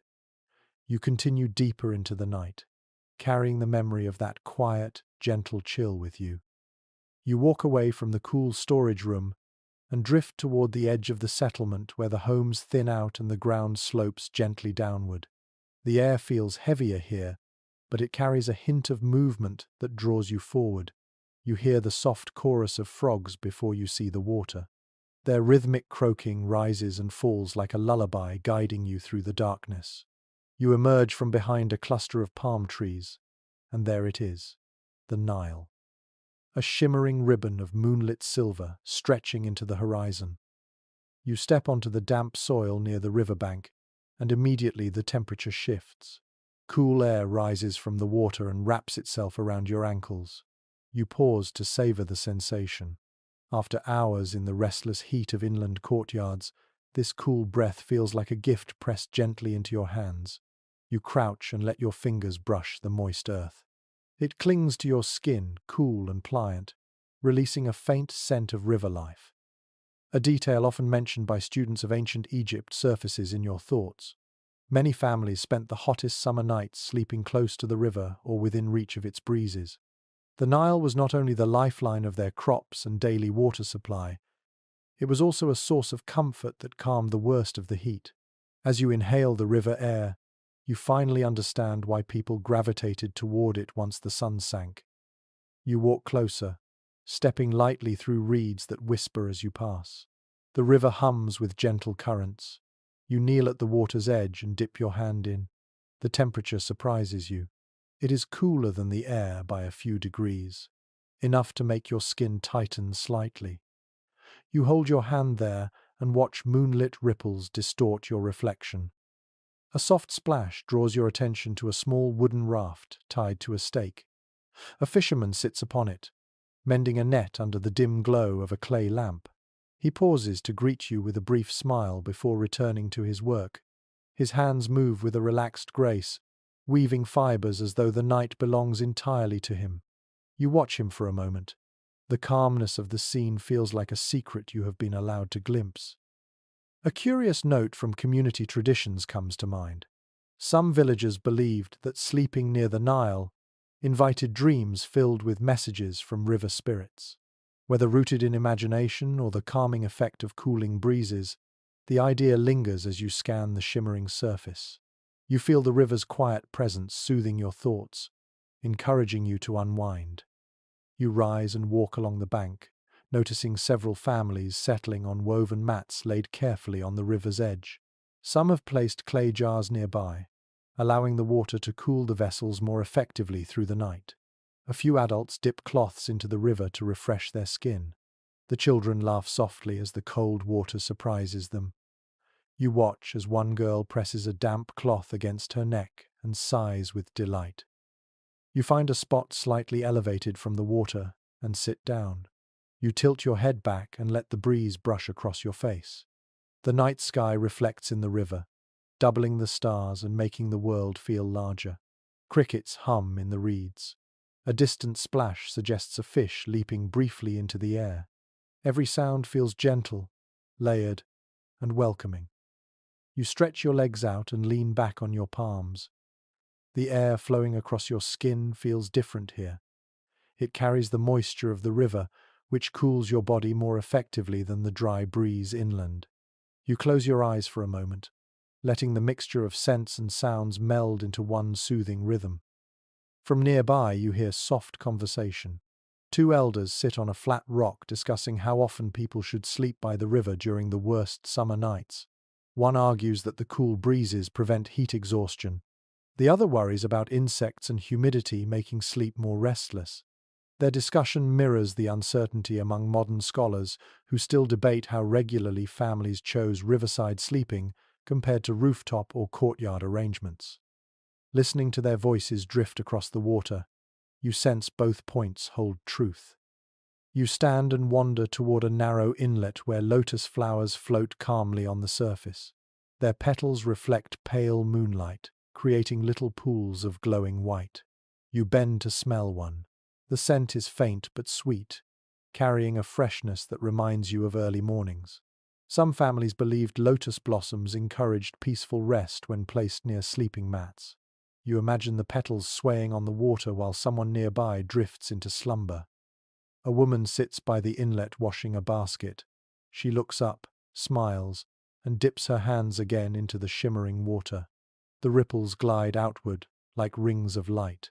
She finishes rinsing the basket, sets it aside, and then scoops water onto her arms and neck. Her eyes close briefly as she enjoys the chill. You watch quietly, not wanting to disturb her moment. You walk farther along the bank until you reach a place where several mats are arranged side by side. A group of men sits together, watching the river's movements. One of them lifts a jar and pours a trickle of water onto the packed soil beside his mat. The small splash darkens the earth and releases a cool, earthy smell. He lies down near it, letting the evaporating moisture add a gentle chill to the air around him. Another man dips a small clay bowl into the river and sets it near his resting spot. The bowl will cool the surrounding air through evaporation. You kneel beside it and feel the faint draft rising from its surface. It amazes you how deceptively simple materials can create comfort in such intense heat. Your gaze drifts to a group of children sitting ankle-deep in the shallows, letting the river wash against their legs. Their laughter mingles with the croaking frogs. One child scoops up water with both hands and pours it over his head. Another kicks a small splash upward, catching the light. You watch them with quiet admiration. They are mastering the art of cooling off in a world without modern conveniences. You move toward a large palm tree leaning over the river. Its branches cast shifting shadows on the sand. Beneath the tree, a family prepares for rest. The mother spreads out a linen sheet while the father arranges small stones to secure its edges. Their son sets a jar close to the tree trunk. The daughter fans herself with a woven leaf. You step aside so they can finish their gentle ritual. You sit beneath the same palm tree, feeling its rough trunk press coolness against your back. The breeze gathers strength here. It blows across the water, slips through the reeds, and brings a cooling breath to everyone nearby. You close your eyes again. The scent of the river fills your lungs. A faint sound of oars draws your attention. A small boat glides slowly by. Two men aboard speak softly. Their voices ripple across the water with the same smoothness as their paddles. You watch the boat drift away, shrinking into the distance until it becomes a silhouette against the moon. You lie back on the sand and let your arms fall loosely to your sides. The cooling effect of the Nile seeps into your skin. You understand now why people came here night after night during the worst summer heat. The river is more than water. It is relief, breath, rhythm, and refuge. You rise slowly, brushing sand from your hands. You take one last look at the shimmering surface before stepping away from the bank. The river stays behind you, murmuring its eternal song as you move deeper into the warm Egyptian night. You leave the riverbank behind, carrying its cool breath on your skin as you return toward the darker paths that wind between palm groves and quiet homes. The night remains warm, but you can feel the temperature easing with every step away from the water. Soon another sensation reaches you, faint at first but unmistakable.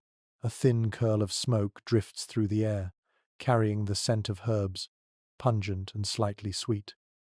You follow it instinctively, knowing what it means in a world where people sleep exposed to the open night. You pass beneath an arch of woven branches and step into a small courtyard where a clay bowl sits glowing faintly with embers. Someone has sprinkled crushed herbs and resin onto it. Thin streams of fragrant smoke rise in slow, swirling motions. A group of children sits nearby, watching the shapes in the smoke twist like quiet ghosts. Their mother uses a palm leaf to waft the smoke gently toward the sleeping mats arranged along the ground. When she notices you, she nods politely before returning to her work. This is the nightly ritual that kept families safe from the irritation of insects. Mosquitoes, beetles, midges, and other small creatures thrived in the warm darkness. To keep them away, Egyptians crafted simple but clever methods that relied on smoke, scent, and subtle design. You breathe in the herbal haze and feel its warmth settle on your skin. The mixture includes dried mint, juniper, and perhaps small shards of resin scraped from desert shrubs. The scent is strong but calming. A familiar insight from ancient household practices rises in your thoughts.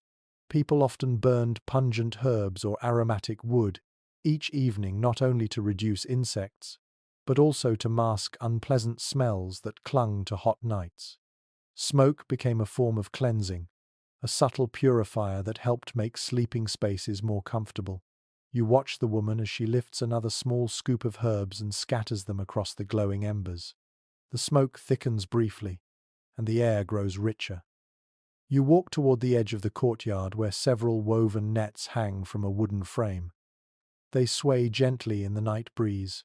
You run your hand along one and notice the texture. The fibers feel stiff but flexible, woven in a tight pattern that keeps small insects out while still allowing air to flow. The lower fringe has small weights tied to it so the net stays still during mild wind. You imagine someone lowering one of these nets over their sleeping mat, letting it rest like a breathable cocoon. A few steps away, a young man repairs another net. He threads a new piece of fiber through a gap, pulling it tight before knotting it firmly. His hands move quickly, accustomed to this nighttime maintenance.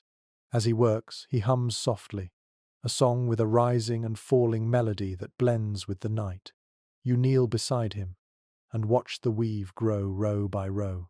The net expands like a living pattern under his fingers. A small but memorable fragment from community tradition comes to your mind. Some households believed that if you hung a tiny bundle of papyrus fiber dipped in fragrant oil near the entrance of a room, insects would avoid it completely. Whether this belief came from careful observation or hopeful imagination, the idea still carries charm. You glance around and spot such a bundle hanging near a doorway. Its faint aroma mixes with the herbal smoke. You walk toward the corner where a young girl sits holding a handful of dried flowers. She rubs them between her palms, then sprinkles the petals across her family's sleeping area. The crushed flowers release a mild scent, almost fruity. Her mother thanks her and spreads the petals more evenly across the mat. You watch them with a smile. Their small ritual turns the space into something gentle and fragrant. In another corner of the courtyard, an elder sits with a small clay cup filled with oil. He dips a reed into it and traces a line around the edge of his sleeping mat. The oil glimmers in the lantern light. The fragrance carries notes of cedar and perhaps myrrh. He whispers something under his breath, perhaps a personal prayer or simply a habitual rhyme. This method leaves a scent barrier that helps discourage crawling insects from entering. Nearby, two men talk quietly while examining a set of small clay containers. Their conversation drifts toward a lingering question. One argues that burning herbs works best for wide-open courtyards. The other insists that nets alone provide better protection indoors where smoke collects too easily. Their discussion mirrors the uncertainty modern researchers still hold about which methods ancient Egyptians relied on most consistently. Their tones remain friendly, though, reflecting the relaxed familiarity of nightly ritual.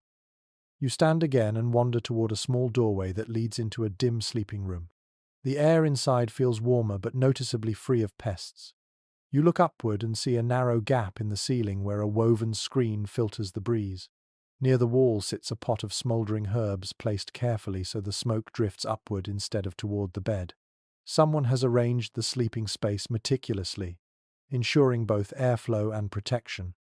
You notice a woven basket hanging near the ceiling. Inside it rests a collection of pungent herbs and dried citrus peels. The scent diffuses slowly through the room. You reach up and touch the basket lightly. The herbs rustle quietly inside, releasing another hint of aroma. Stepping back outside, you return to the courtyard where a group of women sits preparing fresh bundles of herbs. They chatter softly as they crush leaves, tie stalks with fibers, and sort pieces according to fragrance. One woman lifts a bundle to her nose and breathes deeply before passing it to her neighbor. Another shakes a handful of leaves into a clay bowl. The rhythm of their work creates a soothing tapestry of sound. You sit beside them and watch as they create mixtures for different purposes. One mixture is meant to burn, another is meant to hang, a third is meant to be rubbed directly onto the wooden frames of beds. The combinations shift depending on the season, the insect population, and personal preference. The women laugh when one suggests that mosquitoes seem to prefer biting her more than anyone else.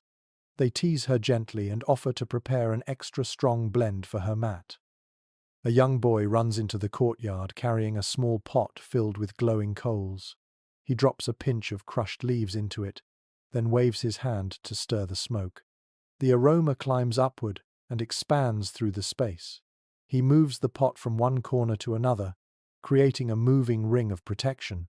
You watch the smoke trail behind him, drifting into dark corners where insects might hide. His task is simple but important, one performed by children for generations. You walk toward a low wall and lean against it, letting the smoke and scented air wrap around you. You feel protected in a way that goes beyond physical comfort.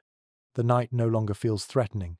It feels tended, cared for, shaped by rituals that transform a harsh environment into a place where rest is possible.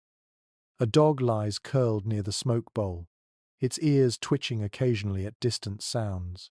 Even animals seem to enjoy the insect-free aura the herbs create. You scratch behind the dog's ear, and it sighs contentedly, shifting closer to the warmth. A faint breeze slips through the courtyard, carrying the scent of cooling herbs across your face. You close your eyes and breathe deeply. The aroma makes you drowsy. The smoke seems to soften the edges of the night. The nets sway gently, voices lower to murmurs. The world grows calmer. You watch the last embers glow softly inside the clay bowl before stepping away from the courtyard. The air behind you remains fragrant and protective. As you continue your journey through the Egyptian night, you carry that gentle shield with you, knowing how thoughtfully people shaped their sleep despite the challenges around them. You move away from the courtyard where fragrant smoke drifts lazily into the dark, and soon another scent begins to thread its way into your senses. It is softer, smoother, and warmer than the herbal smoke you left behind. The aroma floats gently through the air like a thin veil. You follow it instinctively, letting it lead you across a quiet stretch of open ground. The night feels still here, as though waiting for you to discover something important. Ahead, a cluster of small clay lamps flickers near a row of low benches. A few people sit there, their silhouettes outlined by amber light. As you approach, the air fills with notes of cooling oils and faint sweetness. Someone is preparing nighttime fragrance, a practice woven deeply into Egyptian life. This is not perfume for luxury. This is a tool of comfort, a way to soothe the mind and ease the body into rest during oppressive heat. You take a slow breath, letting the mixture of lotus oil, palm resin, and crushed herbs drift into your lungs. The effect is subtle but immediate. Your shoulders drop, your jaw loosens. The scent seems to cool you from the inside out. A common observation found in depictions of Egyptian daily routines comes to mind. Fragrant oils were not only used for ceremonies or adornment, they also played a major role in managing heat. Many oils helped the skin retain moisture, while giving a pleasant cooling sensation that lasted through the night. You step closer to a small table, where several clay jars sit open, their jeweled contents shimmering in the lamplight. An elderly woman sits beside the jars, stirring one of them with a thin wooden stick. She hums softly, dipping her fingers into the oil and smoothing it over her arms. When she notices you, she gestures gently for you to come nearer. She dips her fingers once more and brushes a tiny amount of oil onto your forearm. The sensation surprises you. The oil does not feel heavy. Instead, it spreads lightly across your skin, leaving a faint coolness that deepens as the breeze touches it. She reaches for another jar and opens it. A sharp but pleasant scent rises from within, something like a mix of mint and pine. She explains quietly that this blend is used when the nights are especially stifling. A few drops rubbed behind the ears and along the neck can help the body feel lighter. You inhale gently over the jar. The aroma lifts your senses, clearing the heaviness of the night from your thoughts. Beside her, a young man prepares small cones of scented wax. He shapes each cone with careful fingers, forming a smooth peak at the top. These cones are meant to be placed on the head, where the body's warmth slowly melts them. The melted fragrance drips gradually across the hair and skin, offering cooling relief for hours. You watch him shape the cones with quiet concentration. He dips his thumb in a bowl of oil to soften the wax between steps, then rolls the cone on a flat stone to give it symmetry. A small tale whispered through villages drifts into your mind. Some people believed that lotus-scented cones encouraged gentle dreams, especially on nights when heat made rest difficult. Whether the claim grew from imagined comfort or from real experience, The idea feels true after breathing in the fragrance around you. You continue watching the young man. When he finishes shaping a cone, he places it upright on a tray beside a row of others. The cones stand like tiny sculptures glowing faintly under the lamps. Their surface catches the light in delicate highlights. You pick one up and roll it gently between your fingers. It feels slightly cool despite the warm night. Not far away, a group of women crush dried petals using a small stone mortar. The rhythmic grinding brings more scents into the air. One woman pauses and lifts a handful of the powder to her face. She lets the scent linger for a moment, closes her eyes, and smiles. You sit nearby and watch their hands work. The grinding is slow but deliberate, a soft percussion that blends with the nighttime sounds of insects and wind. Another woman melts a small piece of resin over a lantern flame. When it softens into a thick syrup, she mixes it into the bowl of petals. The mixture creates a sticky paste used to scent sleeping cloths. She spreads the paste onto a linen scrap, and then presses another cloth on top. The scent will transfer gently through the layers during the night. A few steps away, a man tends to a bowl filled with water infused with essential oils. He dips a small reed into the mixture and flicks droplets into the air. The droplets catch the lantern light before disappearing into the night. He repeats the motion slowly, letting the scent settle across the sleeping area like a blanket of calm. When the breeze carries the fragrance toward you, it washes over your senses with a refreshing sweetness. You move closer to the man and watch him swirl the reed in the bowl. The oil leaves shimmering patterns on the water's surface. He tells you that families prepare different blends depending on the season and the needs of the household. On the hottest nights, cooling oils like mint, blue lotus, and sweet myrtle are favored. When humidity rises, people add cedar or juniper to keep the air feeling fresh. Two men nearby speak quietly about how much oil to use each night.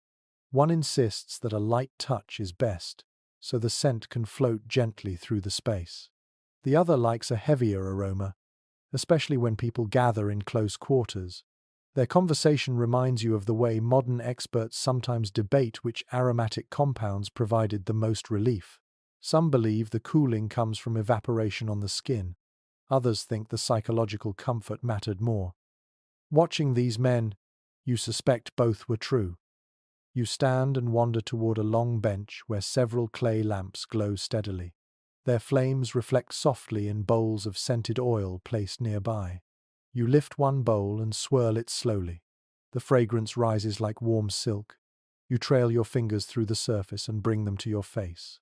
The scent lingers faintly, soft and steady. A young girl approaches carrying a small bundle of herbs tied with string. She places it at the foot of a sleeping mat and adjusts the corners with careful hands. The bundle releases a floral aroma that blends with the surrounding fragrances. She smiles shyly as she finishes, then moves to help her mother prepare another mat. The space soon fills with a calm, layered scent. It soothes without overwhelming. You take a seat near one of the lamps and let the smells drift around you. The cooling oils settle on your skin. The fragrant air makes your eyelids feel heavy. The sounds of grinding herbs and quiet conversation fade into the background. You feel as if you are sitting in the heart of the night, wrapped in a blend of scent, warmth, and gentle relief. Families begin settling onto their mats. Some rub their arms with fragrant oil. Others place cones carefully onto their hair. A few wave the scented air toward themselves with slow, practiced motions. The night seems to deepen around them, softened by aroma and oil. You stand, absorbing the final traces of cooling scent lingering on your skin. As you step away, the fragrances remain behind you like a quiet echo, fading into the warm breeze. You continue into the Egyptian night, carrying a soft veil of lotus and mint with every step. You leave the scented gathering behind and wander toward the darker outline of a long residential street where the faint glow of scattered oil lamps dots the edges like flickering stars pressed against the earth. The air feels warmer again, but quieter. As you walk, you notice the soft chorus of nighttime sounds beginning to rise around you.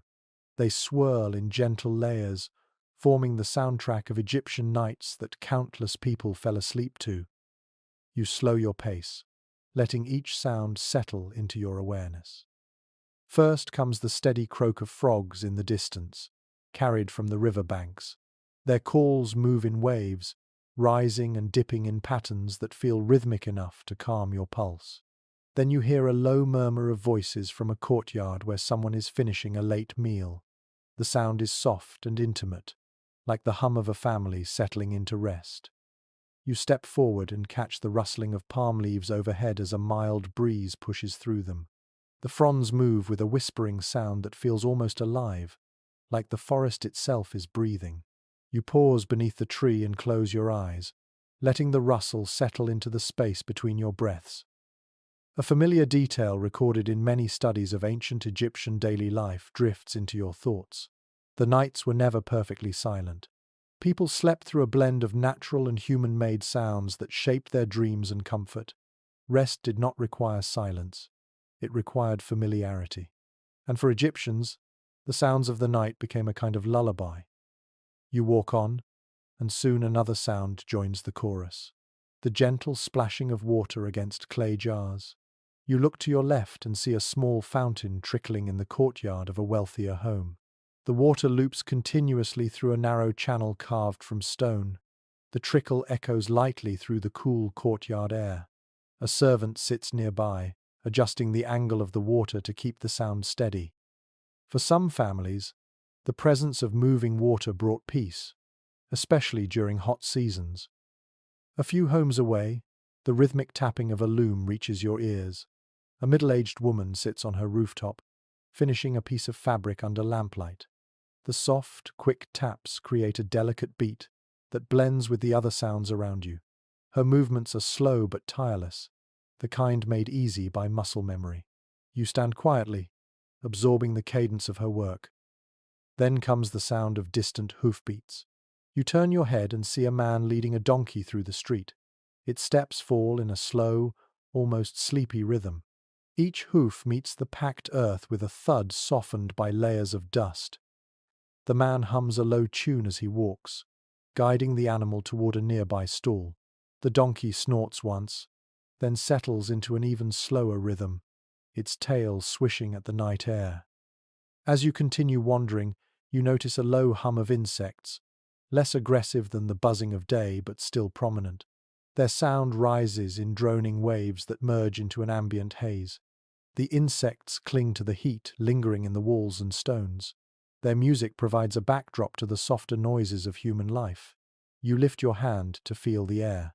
It holds a warm vibration that matches the sound around you. You take a deep breath and stroll farther into the settlement.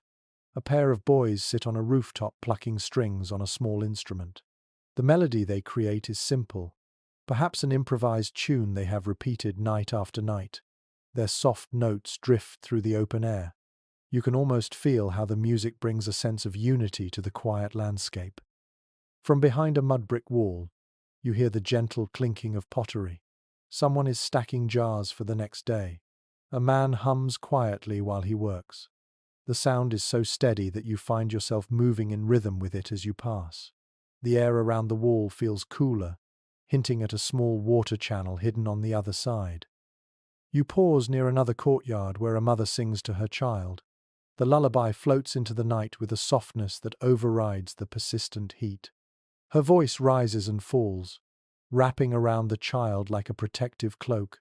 You feel your breath matching the pace of her song. You imagine countless mothers across the ages soothing their children in similar ways. A bit of old lore passes through your mind. Some villagers believed that nighttime sounds carried the stories of the gods. The croak of frogs represented the rise of life. The rustle of palms echoed divine whispers. Even the hum of insects was thought to be a reminder of the earth's never-ending energy. Whether literal or symbolic, the belief gave depth to every sound. It added meaning to the ordinary. You walk deeper into the neighborhood, where the scent of warming bread still lingers from earlier meals. The night is calm. In the dimness, a few dogs settle near doorways. Their soft panting joins the ambient night sounds. One dog lifts its head as you approach, then lowers it again after deciding you pose no threat. You smile at how seamlessly animals blend into the nighttime rhythm. Nearby, a group of elders sits in a semicircle, engaged in quiet conversation. Their voices mix with the hum of cicadas. They speak about the temperature, the day's work, and the slight breeze that began about an hour ago. Their tone is relaxed, warm. They do not need silence to rest. They simply pace their voices with the night. A warm draft moves past your legs, reminding you that the heat has not fully given way. But the sounds distract you from its weight. They create a buffer between you and the day's harshness. You look up at the night sky. The stars shine clearly, unobstructed by humidity. Their silent glow contrasts the layered noises below. You turn down a narrow passage where the soundscape changes again. A thin trickle of water flows along a small trench cut into the ground. The sound is subtle but steady. You crouch and run your hand over the trickle. It feels cool enough to soothe your fingers. Someone walks past holding a small pot, letting the water fill it halfway. The quiet splash blends perfectly with the night. Another rooftop catches your attention. Several people lie there already resting. Someone shifts slightly, creating a quiet rustle of cloth. Another roll of movement sends a faint creak through the wooden frame. A baby coughs once, then settles again. These small, almost imperceptible sounds feel like the final strokes in the night's composition. You wander toward a group of palm trees at the street's end. Their leaves sway again, catching the light in faint flickers. Under them rests a sleeping family. You hear their deep breaths, steady and slow. One person sighs softly, rolling onto a cooler patch of mat. The breeze filters down through the trees, shaping the night air into a lighter, smoother sensation. You sit beside the palms and close your eyes. The symphony of sounds continues around you. Clicks, hums, whispers, creaks, splashes, croaks, and faint songs. Each one blends into the next, becoming a textured blanket of noise that comforts without overwhelming. You breathe deeply, letting the sounds take root in your mind. You can imagine falling asleep here, wrapped in the gentle chorus that defined countless Egyptian nights. It is neither silence nor chaos. It is balance. When you finally rise, the sounds follow you for several steps. They cling to the air like familiar hands, guiding you deeper into the night, preparing you for whatever comes next. You leave the cluster of palm trees behind and wander into a quieter avenue where the glow of lanterns fades and the silhouettes of houses stretch against the night sky. The air is warm again, thick enough that your clothing clings lightly to your skin, but you feel a shift in the rhythm around you. Ahead, faint footsteps echo in a sheltered courtyard, accompanied by the soft scrape of pottery and whispered conversation. You move toward the sound, drawn by the sense that something purposeful is happening there. When you step through the arched entrance, you see several figures moving with slow, deliberate motions. Their shadows glide across mud-brick walls in long shapes, stretching and shrinking as lanterns flicker. These are the servants of the household, preparing the sleeping spaces for the night. Their tasks are gentle and unhurried. Each motion feels like part of a ritual crafted through generations. A young servant spreads a linen sheet across a raised platform, smoothing the edges with practiced hands. Beside him, another shakes out a woven mat, letting dust fall silently into the courtyard floor. The night breeze lifts the edges of the fabric, helping him. You watch as he folds the corners in precise angles, his movements guided by both habit and subtle intuition. A detail often noted in studies of Egyptian households comes to your mind while observing this quiet choreography. In larger homes, servants played a significant role in evening routines, handling tasks that ensured comfort in the intense heat. They aired bedding, prepared scented oils, and arranged furniture to capture the coolest breezes. Their work took place between sunset and moonrise, shaping the comfort of their employers through the long summer night. You step closer and notice a woman preparing a pallet near a window. She wipes the wooden frame with a damp cloth, removing traces of dust that accumulate during the day. She breathes softly as she works, pausing now and then to feel the airflow. Once she finds the right angle, she nods in satisfaction and places the mat exactly where the breeze falls strongest. Her hands are steady, experienced. In the far corner of the courtyard, an older servant stirs a bowl filled with water. He dips a folded linen cloth into it, wrings it carefully, and then drapes it along a wooden rail. As the cloth dries, it will cool the surrounding air and send a fresh scent into the space. You move closer and feel the faint chill rising from the evaporating moisture. It surprises you with how effective it feels against your warm skin. A small detail whispered by families over generations comes to your thoughts. Some believed that the calm energy of servants spreading bedding and tending household spaces attracted peaceful dreams. Whether rooted in superstition or gratitude, the idea feels fitting as you watch the gentle flow of their work. Sitting on a low bench near the wall is a woman grinding dried flowers into a soft powder. She mixes it with a drizzle of oil to create a fragrant paste. With nimble fingers, she smooths the mixture into the edges of a sleeping mat. This will release a cooling aroma through the night. You lean closer and catch a whiff of lotus and desert herbs. It calms your senses instantly. Several children peek from a doorway, watching the adults. One boy tiptoes across the courtyard, carrying a clay cup of water. He hands it to the woman with a proud smile. She pats his shoulder and adds a few drops into her bowl.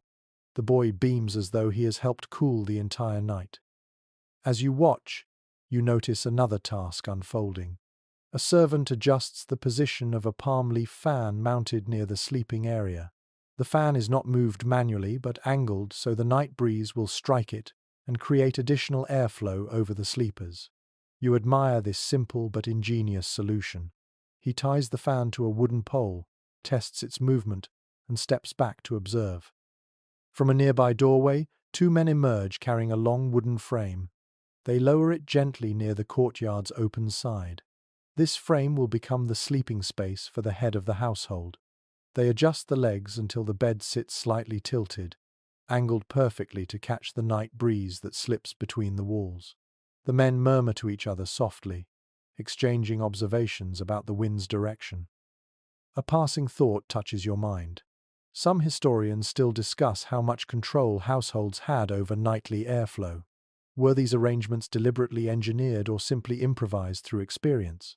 Watching the servants, you realize that trial, error, and instinct blended seamlessly into a single nightly wisdom. They test the breeze, listen to the environment, and adapt without hesitation. A clay jar stands beside the bed frame, half filled with cool water drawn earlier from a shaded storage room. A servant dips a reed whisk into it and fans droplets into the air, encouraging a brief burst of coolness. The droplets catch the lantern glow before vanishing into the warm night air. Near the far wall, a young woman arranges small bowls of herbs. She sets them at the corners of the sleeping mats to keep insects away. Her hands move in graceful arcs. She pauses at one bowl, adjusting the blend of mint and crushed flowers. The aroma rises like a sigh of relief. You watch her distribute the bowls and then turn toward another servant who is gently combing the sleeping linens. He lifts small cloth pieces one by one and brushes them with a smooth stick to remove dust. His movements create a whispering sound against the fabric. The soft repetition makes your eyes feel heavy with calm. A faint conversation rises near the entrance. Two servants discuss which areas of the courtyard stayed cooler during the previous night. One swears the spot near the fig tree caught the softest breeze. The other insists that the corner by the wooden table stayed comfortable longest. Their discussion echoes a quiet uncertainty shared across many generations. Even with deep experience, nights changed subtly. Breezes shifted, temperatures fluctuated. But families adapted through attentive observation. You wander to the center of the courtyard where a shallow basin holds fresh water. A servant dips her hands into it and sprinkles droplets around the area.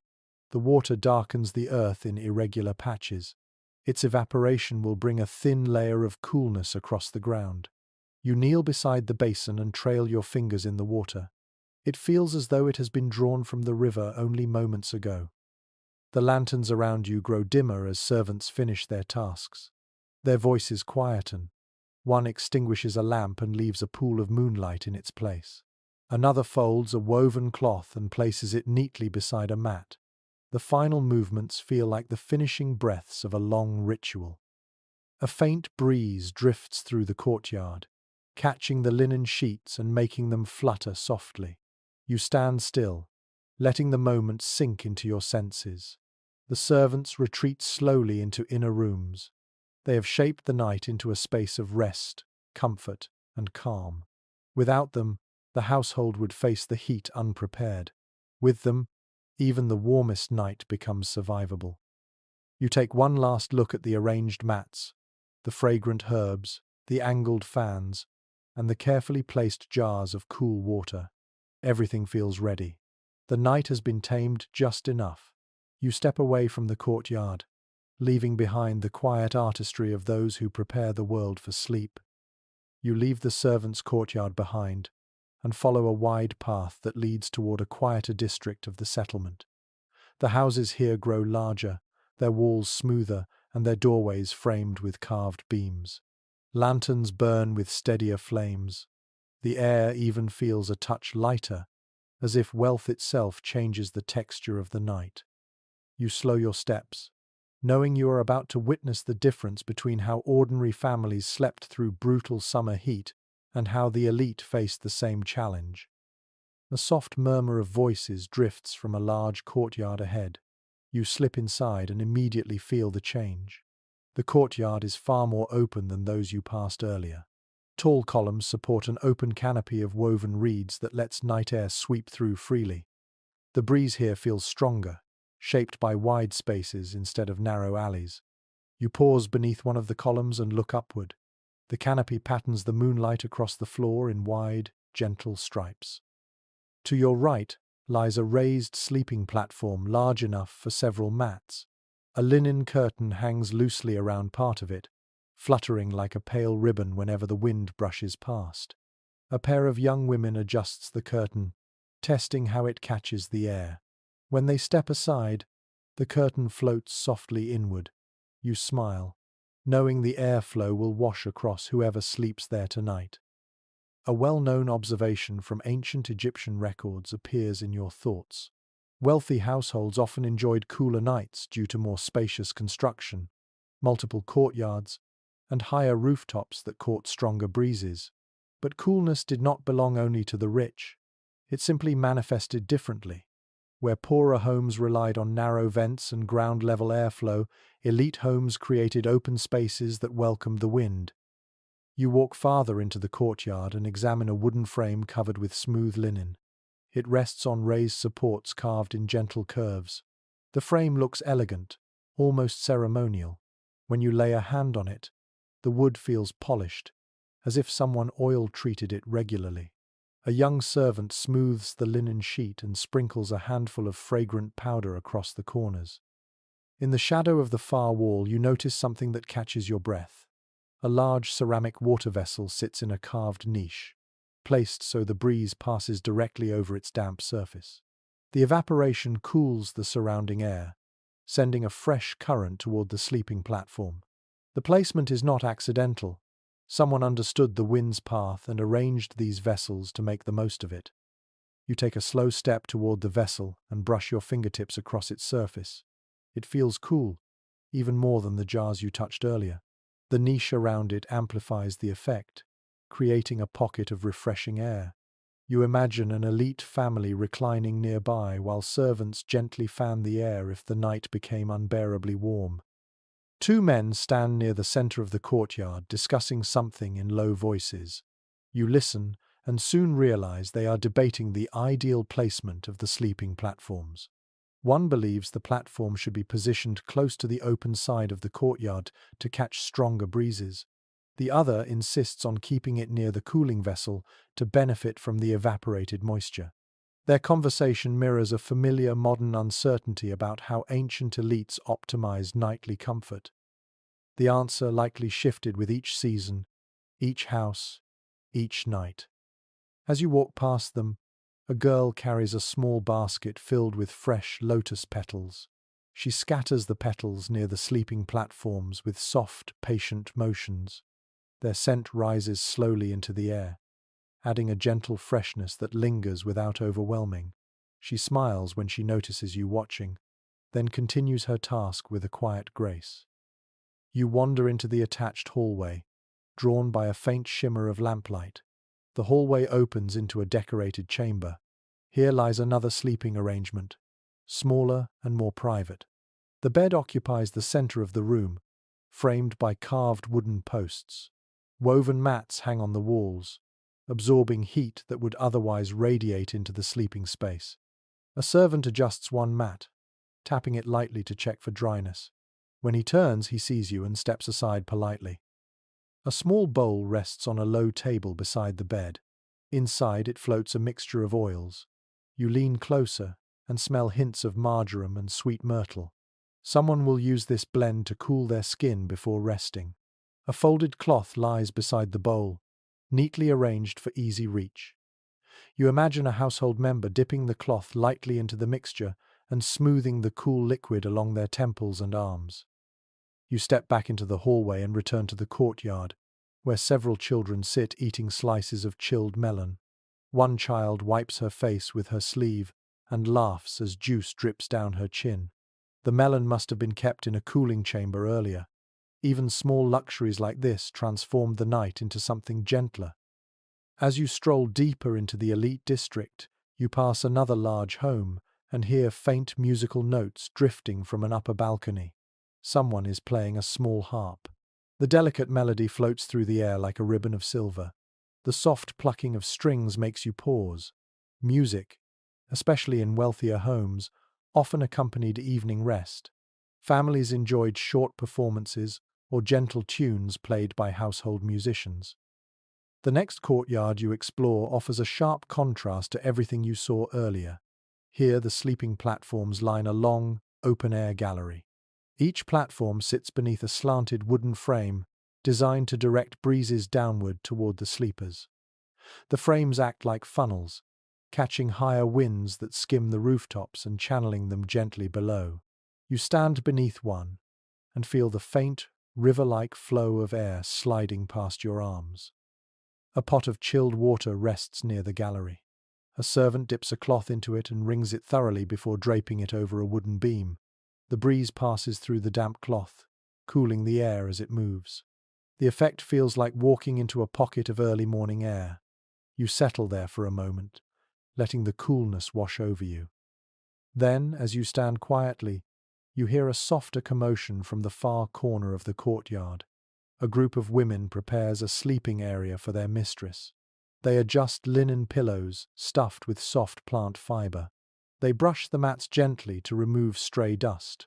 One of them places a shallow bowl of scented water at the head of the bed. Another adjusts a curtain to filter the moonlight. You observe their calm, respectful movements. It strikes you how important nightly rest was to everyone, regardless of wealth. Yet wealth shaped rest differently. Here the solutions are expansive. Open courtyards, large vessels, music, scented oils, shaded galleries. In poorer homes, comfort relied on clever placement and small rituals.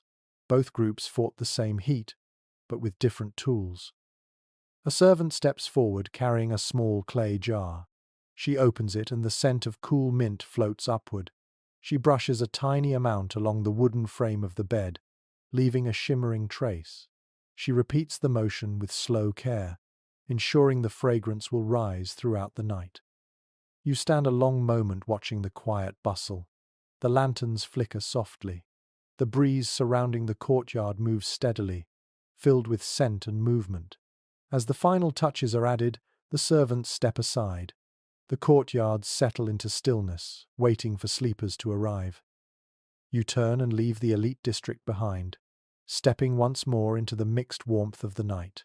You glance back only once and see the silhouettes of wide courtyards and angled frames catching the moonlight. In contrast, the dark rooftops of ordinary homes rise behind them, steady and familiar. The two worlds blend together in the same desert heat, each shaping its own version of the night. As you walk away, you feel a deeper understanding of how Egyptians faced the fiercest summers. Comfort varied, solutions differed, but the desire for coolness, rest, and serenity was universal. And each family, whether wealthy or humble, found its own way to carve peace out of the heat. You step out of the elite district and follow a path that rises gradually toward the rooftops and open fields beyond the settlement. The night stretches wide here, and the sky opens above you like a vast bowl sprinkled with glowing sand. For a moment you simply stand still, letting the expanse wash over you. The stars feel close enough to touch. Their silver sheen reflects across the desert and softens the lingering heat with a quiet beauty no structure could ever offer.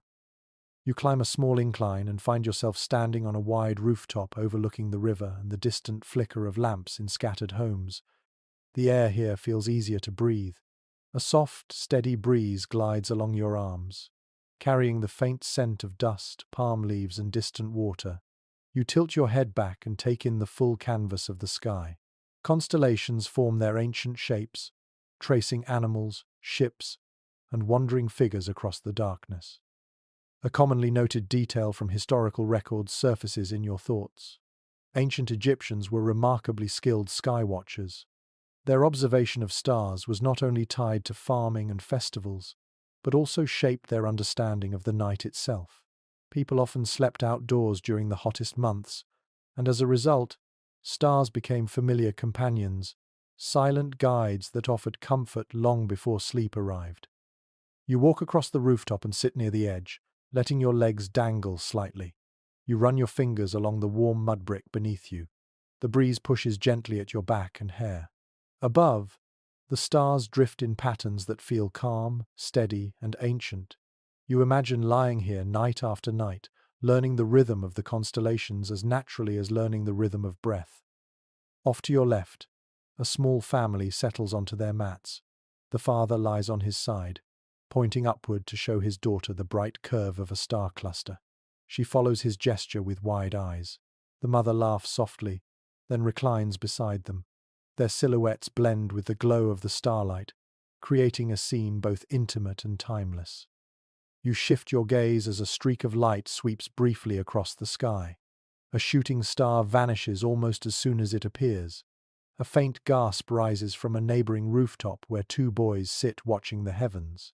They whisper excitedly, turning the moment into a tiny celebration. You smile, knowing that even in a world without electric lights, the sky offered entertainment that never aged. You lean back on your hands and feel the cool, dry breeze move across your chest. It sweeps upward again, brushing your cheeks. The air here feels freer than in the courtyards below. It moves as it pleases, unblocked by walls or narrow alleys. You understand now why rooftop sleeping became such a beloved part of summer nights. Here the stars keep watch while the wind keeps company. A soft humming sound reaches you from the rooftop next to yours. You turn to see a woman sitting with a small object in her lap. She traces her fingers along a series of carved marks, whispering a quiet song that follows the path of the stars above. Some families believed the heavens offered protection during the night. Others thought the stars guided dreams. Her whisper suggests she belongs to the latter group. A small anecdote passed down through generations now drifts into your thoughts. It is said that shepherds and travelers often used the position of the star Sopdet to decide when to begin nighttime journeys during summer months. The star's rise not only signaled the coming flood of the Nile, but also told them when the air would feel safest for long hours outdoors. Whether exact or embellished over time, the idea underscores how deeply the sky shaped daily habits. You lie back fully now, stretching across the warm rooftop. The sky above you fills your entire field of vision. The Milky Way spills faint light across the darkness. You feel the earth beneath you slowly releasing the memory of the day's heat. Your breath settles into rhythm with the environment. A distant owl calls from a cluster of palm trees. The sound feels perfectly placed. From the rooftop behind you, two older men begin discussing the movement of the stars. One claims the bright cluster near the horizon marks the time when the night breeze becomes strongest. The other argues that the cooling begins only when a particular star rises above the rooftops. Their debate mirrors a lively question still discussed by modern researchers. How much did people rely on actual sky patterns for nightly cooling routines, and how much came from cultural belief? Standing here, you sense both perspectives blend naturally into lived experience. You rise again and move toward a low parapet wall. You rest your forearms on the warm surface and gaze across the landscape. The river glimmers in the distance, catching thin strokes of moonlight. Beyond it lie dark fields dotted with faint lamplight from distant hamlets. The breeze here grows cooler, shaped by both the open sky and the open space stretching beyond the settlement. You take a deep breath of that cool air, and your lungs feel lighter. You imagine an Egyptian farmer lying here after a long day in the sun, letting the stars lull him into a kind of drifting meditation. With no electricity, no artificial glow, the night sky becomes sharper, quieter, and far more present. You wander to the opposite side of the rooftop, where a few young women sit combing their hair in the moonlight. Their movements are slow and relaxed. One pauses, looking up as if she recognizes a pattern in the stars. Another joins her gaze, and they begin discussing how a particular constellation resembles a bird. Their conversation blends with the breeze, creating a little pocket of serenity. Near the center of the rooftop, a family has arranged their sleeping mats. One mat faces north, another faces west. You approach and feel how the wind shifts around them depending on direction. You sense how years of watching the sky taught Egyptians where to lie for the most cooling breeze. Knowledge passed through instinct rather than instruction. You kneel beside a small clay bowl set near a sleeping mat. Inside lies a pinch of crushed petals. The fragrance is faint but soothing. Beside it rests a carved wooden plaque with symbols that reflect celestial patterns. Someone placed these items together deliberately, blending ritual comfort with the tranquility of the stars. You stretch your legs out again and recline, letting the sky fill your eyes. The stars shift imperceptibly as time passes. You hear nothing but the occasional chirp of night insects and the soft murmur of distant voices. The air cools your arms each time the breeze returns. It feels as though the sky itself is breathing with you. Slowly, the rooftop world grows quieter. Mats rustle softly as people settle in. A baby fusses briefly before calming under a mother's soothing touch. A man shifts his position, seeking the cooler spot where the breeze brushes stronger. Someone whispers a short prayer to the stars. You take another long breath. The sky invites you deeper into the quiet. The rhythm of the night settles around you like a soft blanket. You understand now that for ancient Egyptians, the heavens did more than guide farmers or mark festivals. The stars offered comfort, structure, and companionship on nights when the heat lingered stubbornly. As you stand to continue your journey, you look back at the rooftop one last time. Dozens of starlit silhouettes lie resting in the open, lulled by cosmic patterns older than memory. You carry that peace with you as you walk on, guided forward by the quiet glow of the ancient sky. You walk down from the rooftop, leaving the starlit stillness behind as you descend a short mud brick staircase. The night air thickens again once you reach the lower alleys, carrying the weight of summer even after hours of darkness. But something in the atmosphere feels subtly different. You sense a shift in rhythm, a quiet rearranging of how people move, breathe, and rest as the seasons change. The routines of a cool spring night do not match those of a blazing summer. Egyptians adjusted their habits with a kind of instinctive precision, shaped by many generations of watching the heat rise and fall. You follow a path toward the edge of a wide courtyard, where a cluster of families sits preparing for sleep. Their conversation floats softly on the air. One man mentions that the temperature had risen earlier than usual this year. Another replies that he moved his mat to the riverbank the night before because the rooftops felt too warm to endure. Seasonal adjustment was not just a preference, it was a necessary part of surviving in a land where daytime heat could push the limits of comfort. A widely accepted detail about Egyptian life comes to mind as you listen. During the hottest part of the year, people often shifted their schedules dramatically.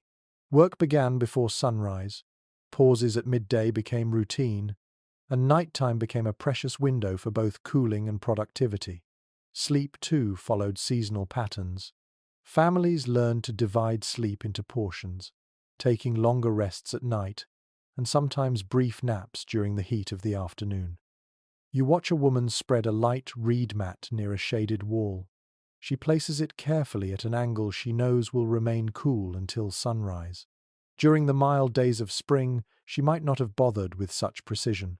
But in the season when temperatures climb steadily above what bodies can bear, every detail matters. Children nearby practice rolling their mats tightly, laughing as they try to create perfect cylinders. Their father watches fondly while adjusting a clay pot of cooled water. He tilts it slightly, checking how much condensation clings to its surface. The pot was stored in a shaded room all day, preserved for the late hours when people needed refreshing drinks before sleep. You move toward a corner where two women sit preparing a mixture of crushed herbs. They speak quietly about whether to include cedar tonight. One thinks the air is too hot and prefers mint for its cooling scent. The other believes the temperature will drop more than expected after midnight, and insists cedar will make the air feel steadier. Their discussion reflects the constant guessing game of seasonal nights. No one knew exactly when the temperature would shift, only that the shift would come. A little beyond them, a boy helps his grandfather spread out a woven blanket thinner than linen. The elder explains that this blanket is only for the early months of summer, when nights still carry a touch of chill before dawn. By midsummer, even this thin layer would be too much. The boy listens intently, soaking up knowledge the same way he breathes the warm air. Each generation learned how to read the season through touch, habit, and lived memory.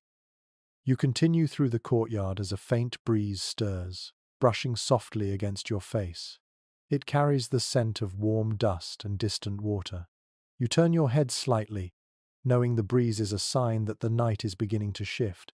A woman nearby notices the movement of her hanging cloth and rises to adjust her sleeping spot. The cloth now billows gently, catching air that did not exist minutes earlier. She nods in approval and settles her mat accordingly. Another cluster of people sits near a row of clay jars.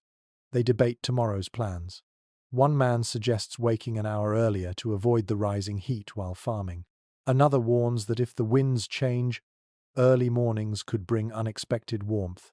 They speak with the ease of people who have learned to respect the season's unpredictability.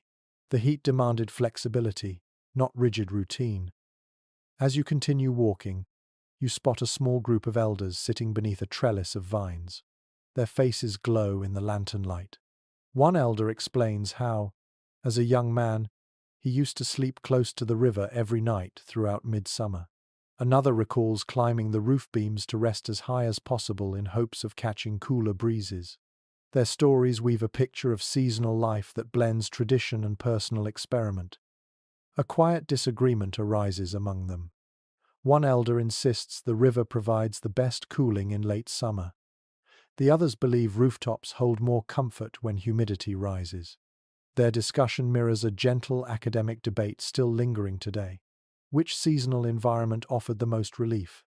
Evidence suggests multiple answers, shaped by region, weather patterns, and personal preference. You leave them behind and approach a low wall where a group of teens tries to decide whether to sleep indoors or outdoors. One girl points to the sky, saying the stars appear sharper tonight, meaning the air is dry and suitable for rooftop sleeping. Another says the breeze seems weak, making indoor rooms feel less stifling. Their conversation is light-hearted, but you hear the echo of an ancient seasonal awareness that guided their choices. On the opposite side of the courtyard, a pair of boys fill small bowls with water and place them in various corners to enhance evaporation. They laugh as they race between the bowls, trying to finish before their grandmother finishes preparing the mats.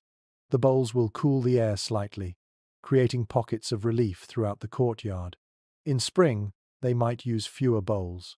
In midsummer, they use every one they can find. A mother nearby unrolls a long linen sheet. She shakes it once, letting the warm night air slip through its fibers. She explains to her daughter that in early summer they lay the sheet loosely so the wind can pass beneath it. But later in the season, when the air grows dense, they use the sheet only as a light covering, never tucked, always free. The girl nods, committing the advice to memory. You wander toward the courtyard entrance, where a cluster of men inspect the sky. They speak about how the heat has lingered later this year. One points at a dim star near the horizon, saying it rises earlier now because the season is shifting.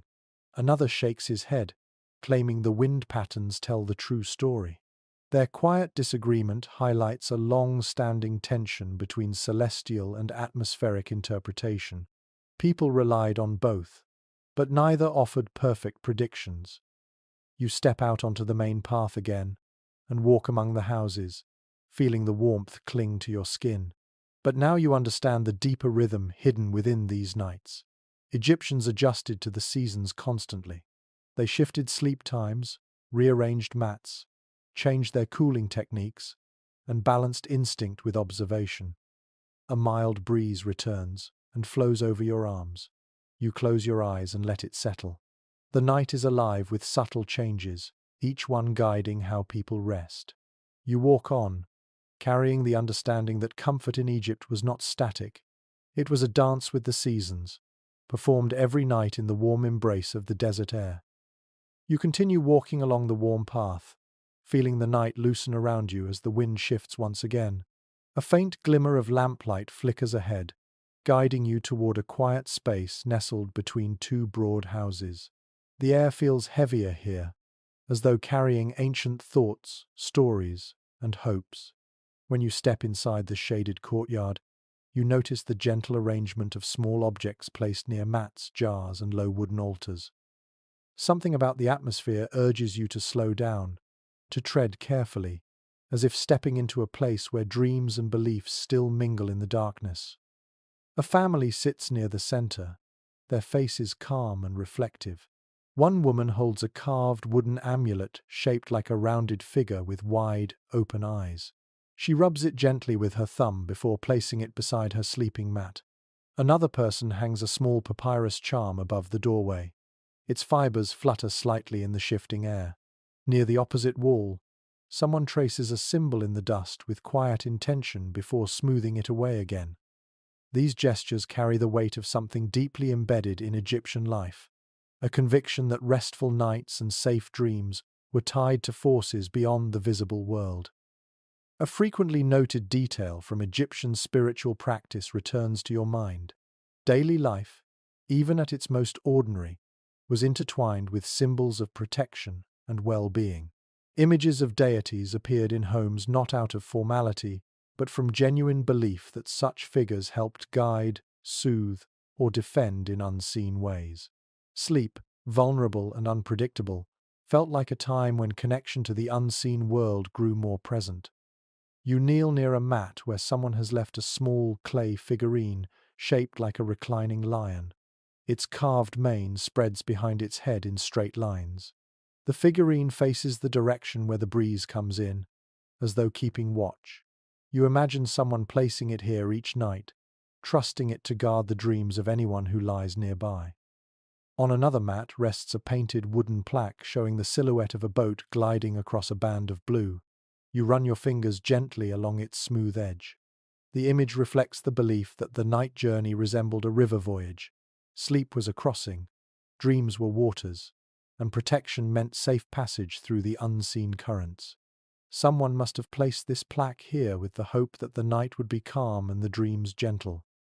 A quiet conversation drifts from the far side of the courtyard, where two women sit preparing a mixture using a shallow bowl.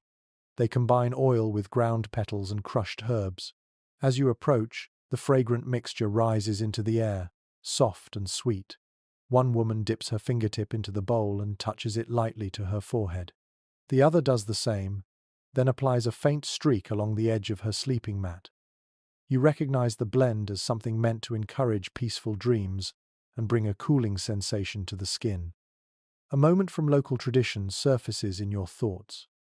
Some communities believed that placing a small drop of cooling oil on the forehead before sleep helped calm the heart and settle the spirit. Whether symbolic or simply soothing, the gesture offered comfort on nights when heat made rest difficult. You walk toward the far edge of the courtyard where a small shrine stands against the wall. It is simple, made of clay and smoothed by time. At its base sit offerings, a few dried flowers, a piece of bread, a fragment of lotus stem. A young man kneels in front of it, eyes closed. His lips move slowly, forming soft words meant for no audience but the night. When he finishes, he stands and adjusts a linen curtain above the shrine to ensure the breeze flows gently across it. Another figure approaches the shrine later, this time an older woman carrying a clay pendant on a thin rope. She touches the pendant to her forehead, then ties it gently around a wooden post. The symbol carved on it resembles a protective gesture often associated with safe dreams. You watch her movements, simple but layered with emotional meaning. Nearby, a father shows his son how to place a small painted stone under the corner of the sleeping mat. The boy watches with wide eyes as the father explains how the stone represents shelter on difficult nights. These gestures serve as both comfort and inheritance, passed from one generation to another. A soft breeze moves through the courtyard, fluttering the edges of linen curtains and stirring the scent of herbs spread across the mats. The air feels lighter now, cooled slightly by the night, and shaped by the calm routines of the people preparing for rest. You sit for a moment near the doorway, letting the subtle mixture of fragrance and quiet reverence settle into your chest. In the far corner, two elders sit discussing something with patient voices. One mentions how dream protection practices vary from household to household. Another says that some families place symbolic objects under pillows, while others prefer to hang charms at the entrance. Their conversation echoes the variety that scholars still note today when interpreting the meanings behind these rituals. Some suggest these practices were symbolic, others think they were deeply personal. The truth likely sits gently between these interpretations. You notice a young girl seated alone beside her small mat. She holds a lotus petal, turning it slowly between her fingers. She eventually places it at the head of her mat, smoothing it carefully against the woven fibers. She lies down on her stomach for a moment, head turned toward the petal, and whispers something only she can hear. Then she rises and folds her hands in her lap, peaceful and assured. You walk to the center of the courtyard and breathe deeply. The warm air carries a quiet sense of longing, faith, and simplicity. Nights in Egypt were not just challenges of heat, they were moments of transition, where the visible and unseen worlds met in quiet companionship. The absence of artificial light made the night feel larger, deeper. Sleep became a kind of voyage, and people shaped their environment to make that voyage gentle. As you prepare to leave, you take one last glance at the objects scattered with care across the mats and walls. Each item holds a story. Each placement carries intention. They do not push away the heat. They ease the spirit that must endure it. You step out of the courtyard, carrying with you the soft hum of belief that made ancient nights feel safer, cooler, and more connected to the world beyond dreams. You step back into the open night, leaving behind the quiet reverence of charms and dream blessings. The air feels heavier here, shaped by the steady pulse of human activity that does not fully stop even after darkness settles. You follow a long street bordered by mud-brick walls until the glow of a few distant lamps becomes your guide. A faint scraping sound echoes from somewhere ahead. You slow your steps, sensing you are approaching a part of Egyptian life that rarely rests: nighttime labor. As you walk, the sounds grow clearer.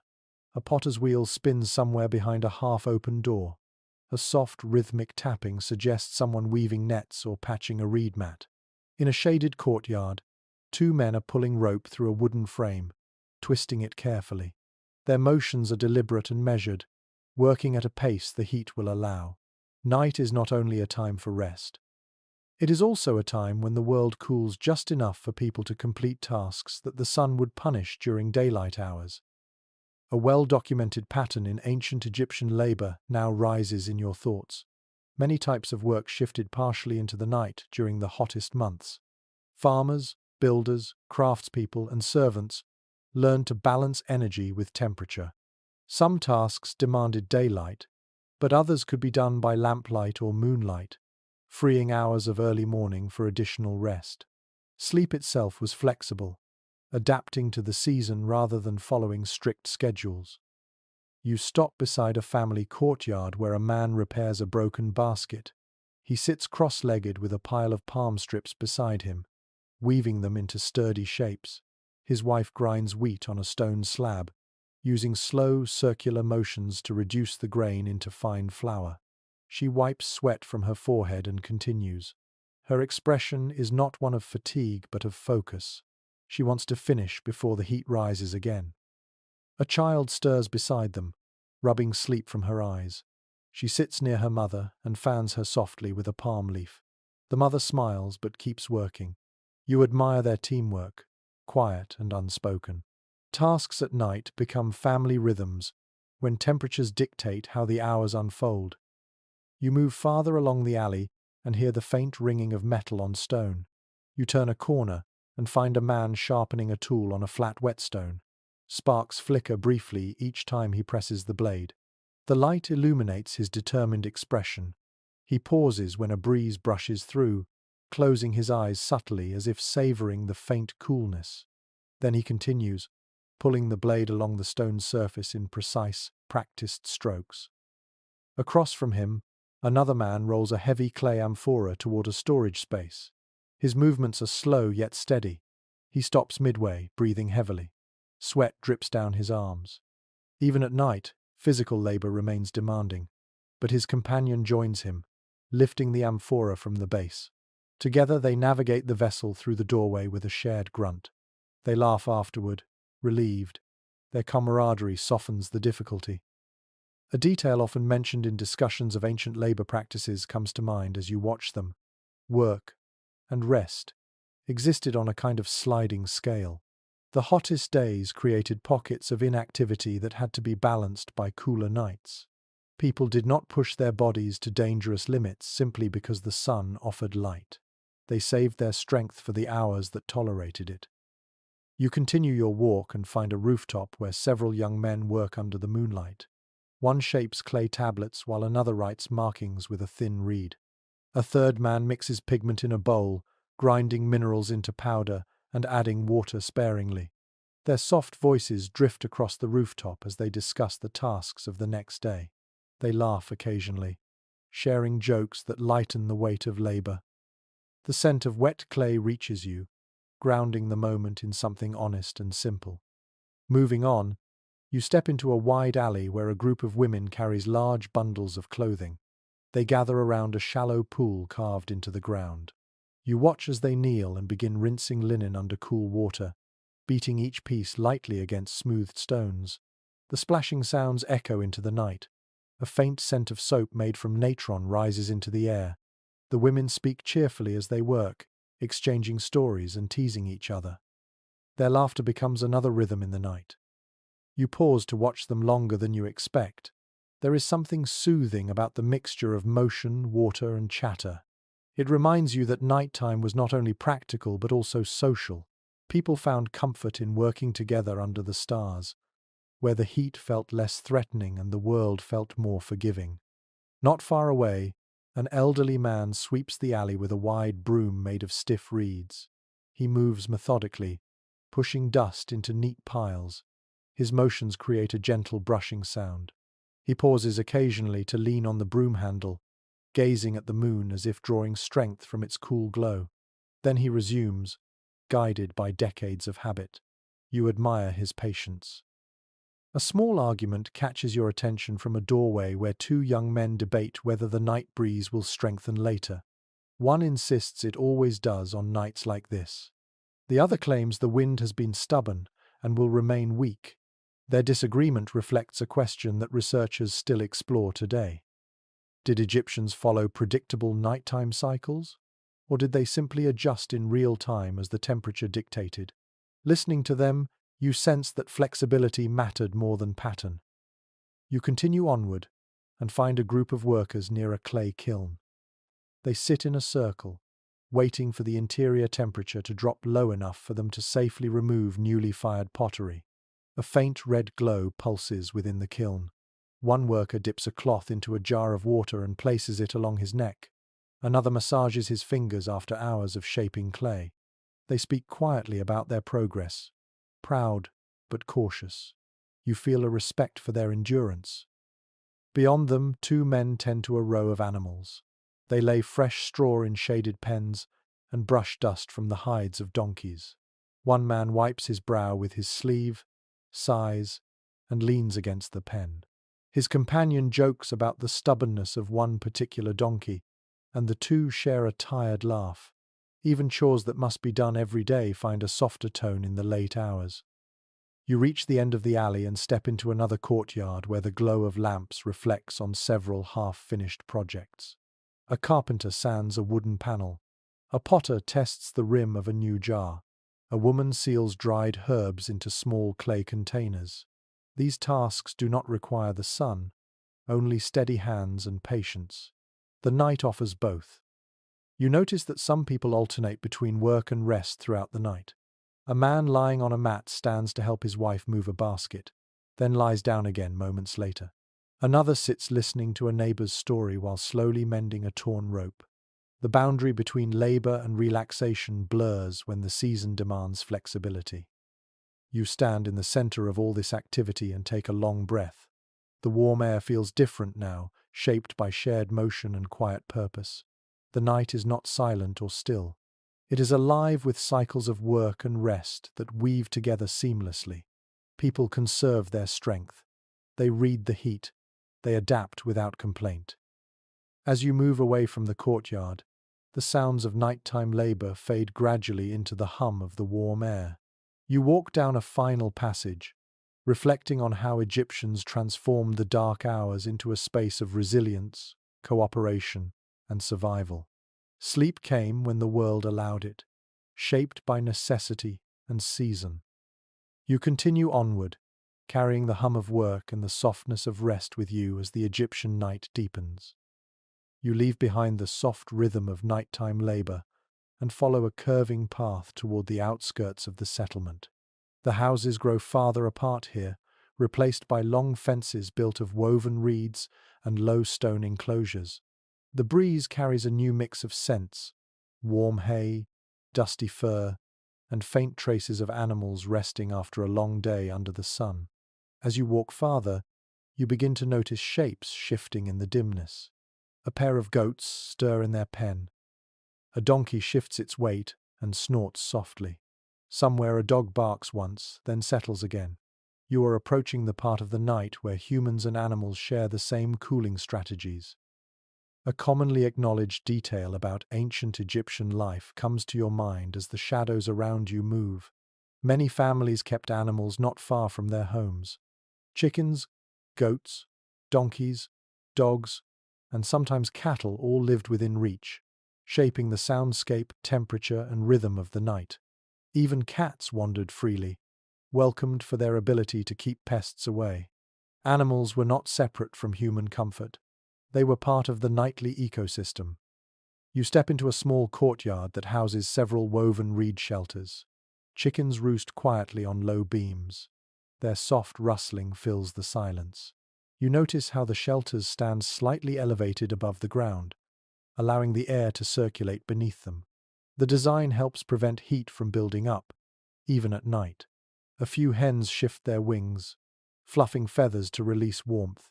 The simple sight explains how even small creatures sought relief in warm seasons. A little farther ahead, you find a donkey standing in the open air, tethered loosely to a post.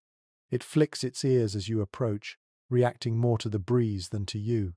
The animal looks at you with steady, patient eyes. Its coat, still warm from the day, carries a dusty scent that reminds you of the desert. You step closer and place your hand gently along its neck. The donkey exhales in a long, slow breath. You feel the rise and fall of its chest.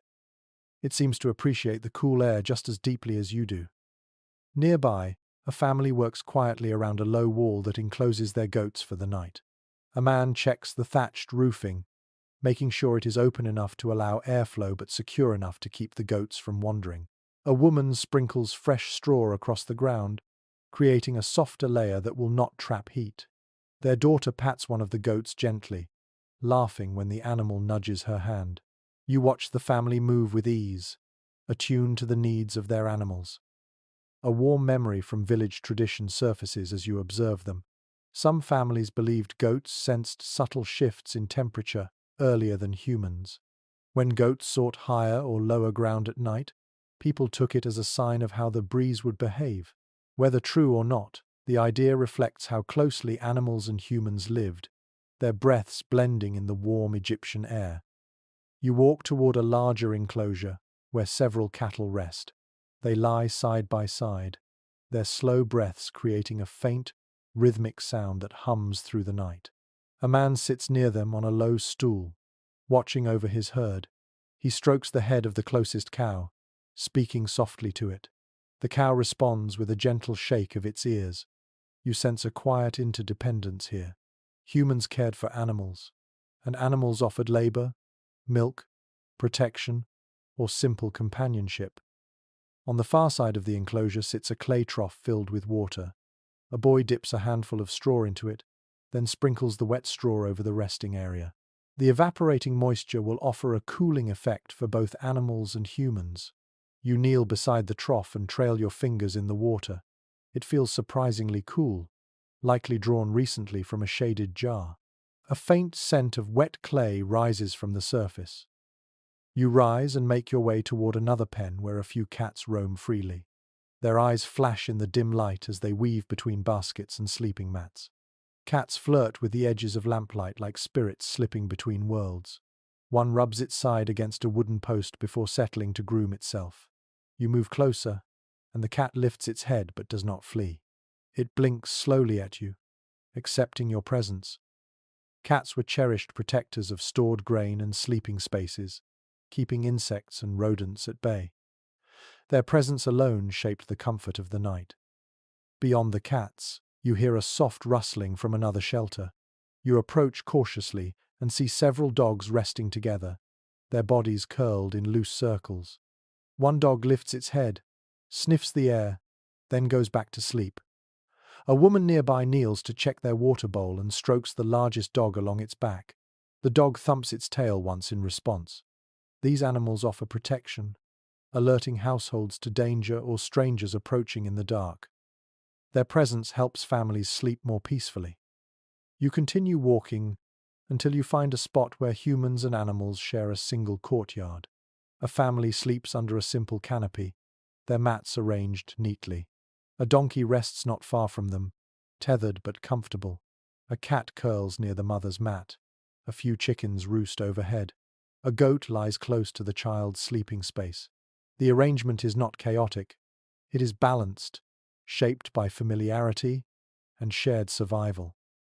A conversation drifts from the corner where two elders sit watching the animals settle. One suggests sleeping closer to the goats tonight because the breeze flows through that side of the courtyard. The other argues that the donkey produces more body heat, so they should move toward the opposite corner. Their discussion reflects a real practical concern. Animals could bring warmth that comforted or discomforted, depending on the night. Another pair of neighbors approaches the enclosure, discussing insect patterns. They note that animals tend to attract pests, but strong breezes tonight will keep mosquitoes away. One woman mentions that she once placed fragrant herbs near the animals to calm them. The other laughs and remembers a time when her goat preferred to sleep on her own mat. Their voices weave into the night, carrying the warmth of shared memory. You notice a few scattered objects that help manage the balance between animals and people. A bowl of herbs lies near the chickens to reduce pests. A woven fence directs airflow through the donkey's pen. A shade cloth hangs loosely above the goats, catching the breeze. Even the cats, quietly patrolling the courtyard, contribute to the delicate harmony of the night. You walk deeper into the enclosure and sit near the edge of the resting herd. The cow closest to you breathes deeply, releasing warm air that mingles with the cooler breeze. You let your hand rest gently on the ground, feeling the vibrations of the night. Animal pulses, human sounds, rustling leaves, and the distant hush of the river. The sounds blend into something almost musical. A deep low from the cattle, a soft bleat from a goat, a quiet cluck from chickens, a cat's gentle purr, and somewhere far away, a dog barking once before falling silent. These sounds fill the night not as disturbance, but as reassurance. Life continues around you. Nothing feels isolated. You lean back slightly and allow the mixture of warm and cool air to settle over your skin. You understand now that animals shaped not only the day but also the night. They influenced airflow, temperature, sound, and comfort. They were companions, protectors, and participants in the ancient rhythm of rest. As you stand to continue your journey, you cast one last look at the courtyard where humans and animals lie together in peaceful patterns. The night feels deeper, richer, and more connected because of them. You step back onto the path, carrying with you the warm hum of shared breath and quiet harmony that defined countless summer nights along the Nile. You leave the shared courtyard of humans and animals behind, stepping into a narrow lane where the night grows darker and the warmth of the air feels heavier on your skin. A faint tension rises around you, subtle but noticeable, like the desert reminding you that even peaceful nights carry their own risks. The glow of homes grows sparse. The breeze weakens. You sense the shift immediately, as though the village itself is cautioning you to tread more carefully. For all the careful routines Egyptians followed to stay cool, nighttime held moments of danger no one fully ignored. You walk slowly, scanning the edges of the path. The silence here feels different, stretched thin in places. You remember how villagers earlier mentioned sleeping near the river or on rooftops depending on the season, but some avoided certain spots at night because of hazards that emerged only in darkness. These could be wandering animals, desperate thieves, or even shifting winds that sent pockets of hot air rushing unpredictably through open spaces. A detail often mentioned in ancient stories crosses your mind. Nights near the edge of settlements sometimes drew scavenging creatures. Wild dogs, stray jackals, and the occasional snake wandered close to human homes, searching for scraps left behind after meals. Few of these animals sought to harm people, but the sudden appearance of a hungry creature in the dark could startle anyone awake. You pause as you hear a faint rustling from behind a cluster of reed fencing. The noise is soft but irregular. You lean closer, cautious. A moment later, a jackal emerges, its eyes reflecting the faint moonlight. It watches you without fear or aggression, simply alert, as if judging your intentions. After a few still seconds, it slips away into the shadows. Your heartbeat settles, but the encounter reminds you how ancient Egyptian nights balanced beauty with uncertainty. You continue walking, noticing the air moving strangely around a corner. A sudden gust hits your cheek, warm and forceful. The wind shifts direction abruptly, stirring dust into the air. You cover your mouth and step aside as a swirl of hot wind rushes past. These bursts, unpredictable and occasionally intense, could disrupt sleep on open rooftops. Families often moved their mats at the last moment if they sensed a shift in the weather. You lift your face and feel the heat still clinging behind the gust, like an invisible hand refusing to let the day fully fade. Farther down the lane, you see two men standing beside a house, speaking in low but firm voices. One gestures toward the dark desert beyond the walls, explaining that a distant traveler saw footprints near the settlement's edge. The other tightens his grip on a thin staff and nods grimly. They suspect thieves wandering close, searching for unattended pots, grain baskets, or livestock. Such thieves were not common, but the extreme heat sometimes pushed desperate people into risky behavior.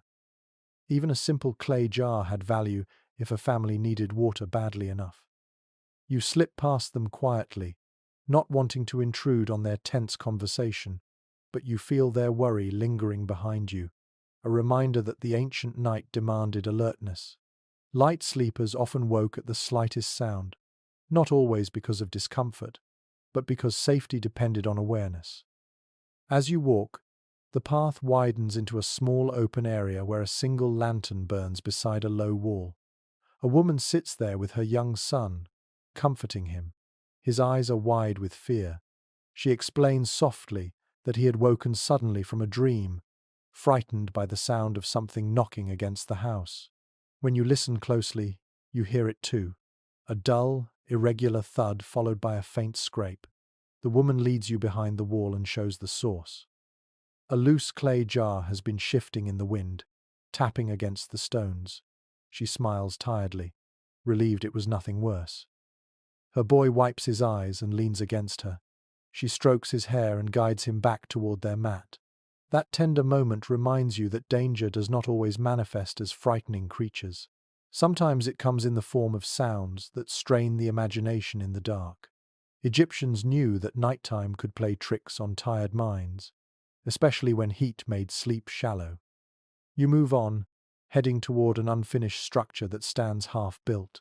The wind whistles through its empty windows and gaps where walls are not yet filled with mud brick. You step inside cautiously. The air here feels confused, spiraling unpredictably. Hot drafts collide with cooler breezes, creating a restless mixture. You realize immediately why no one would sleep in such a place. The temperature inside rises and falls sharply from one corner to the next. Even a pile of mats in a half-enclosed room might become suddenly unbearable if the wrong wind pushed through. You leave the structure and follow a faint glow ahead. The light comes from a small rooftop where a man keeps watch with a lantern in hand. He nods as you approach and explains that he is checking the rooftops to ensure children do not sleep too close to the edges. On cooler nights, families sometimes crowded onto rooftops, and the temptation to lay mats near parapets grew strong. But a single misstep in darkness could send someone tumbling to the hard earth below. His job is simple but vital. Make sure no one endangers themselves in pursuit of cooler air. A murmur of voices reaches you. You turn a corner and find a cluster of women standing near a slow-moving animal. A donkey appears restless, pacing and snorting. One woman explains that sudden pockets of hot air can distress certain animals, causing them to wander unpredictably. A restless donkey could wake entire households or knock over important objects. She guides the animal gently, speaking softly until its movements slow. The moment feels small, but revealing. The heat's unpredictability shaped behaviors in subtle ways all across the settlement. Farther along, you hear another sound that makes you pause. A faint scraping across stone, followed by a quick shuffle. You approach silently. A large lizard darts from beneath a broken basket, its claws scraping again before it disappears into a crack in the wall. You exhale softly.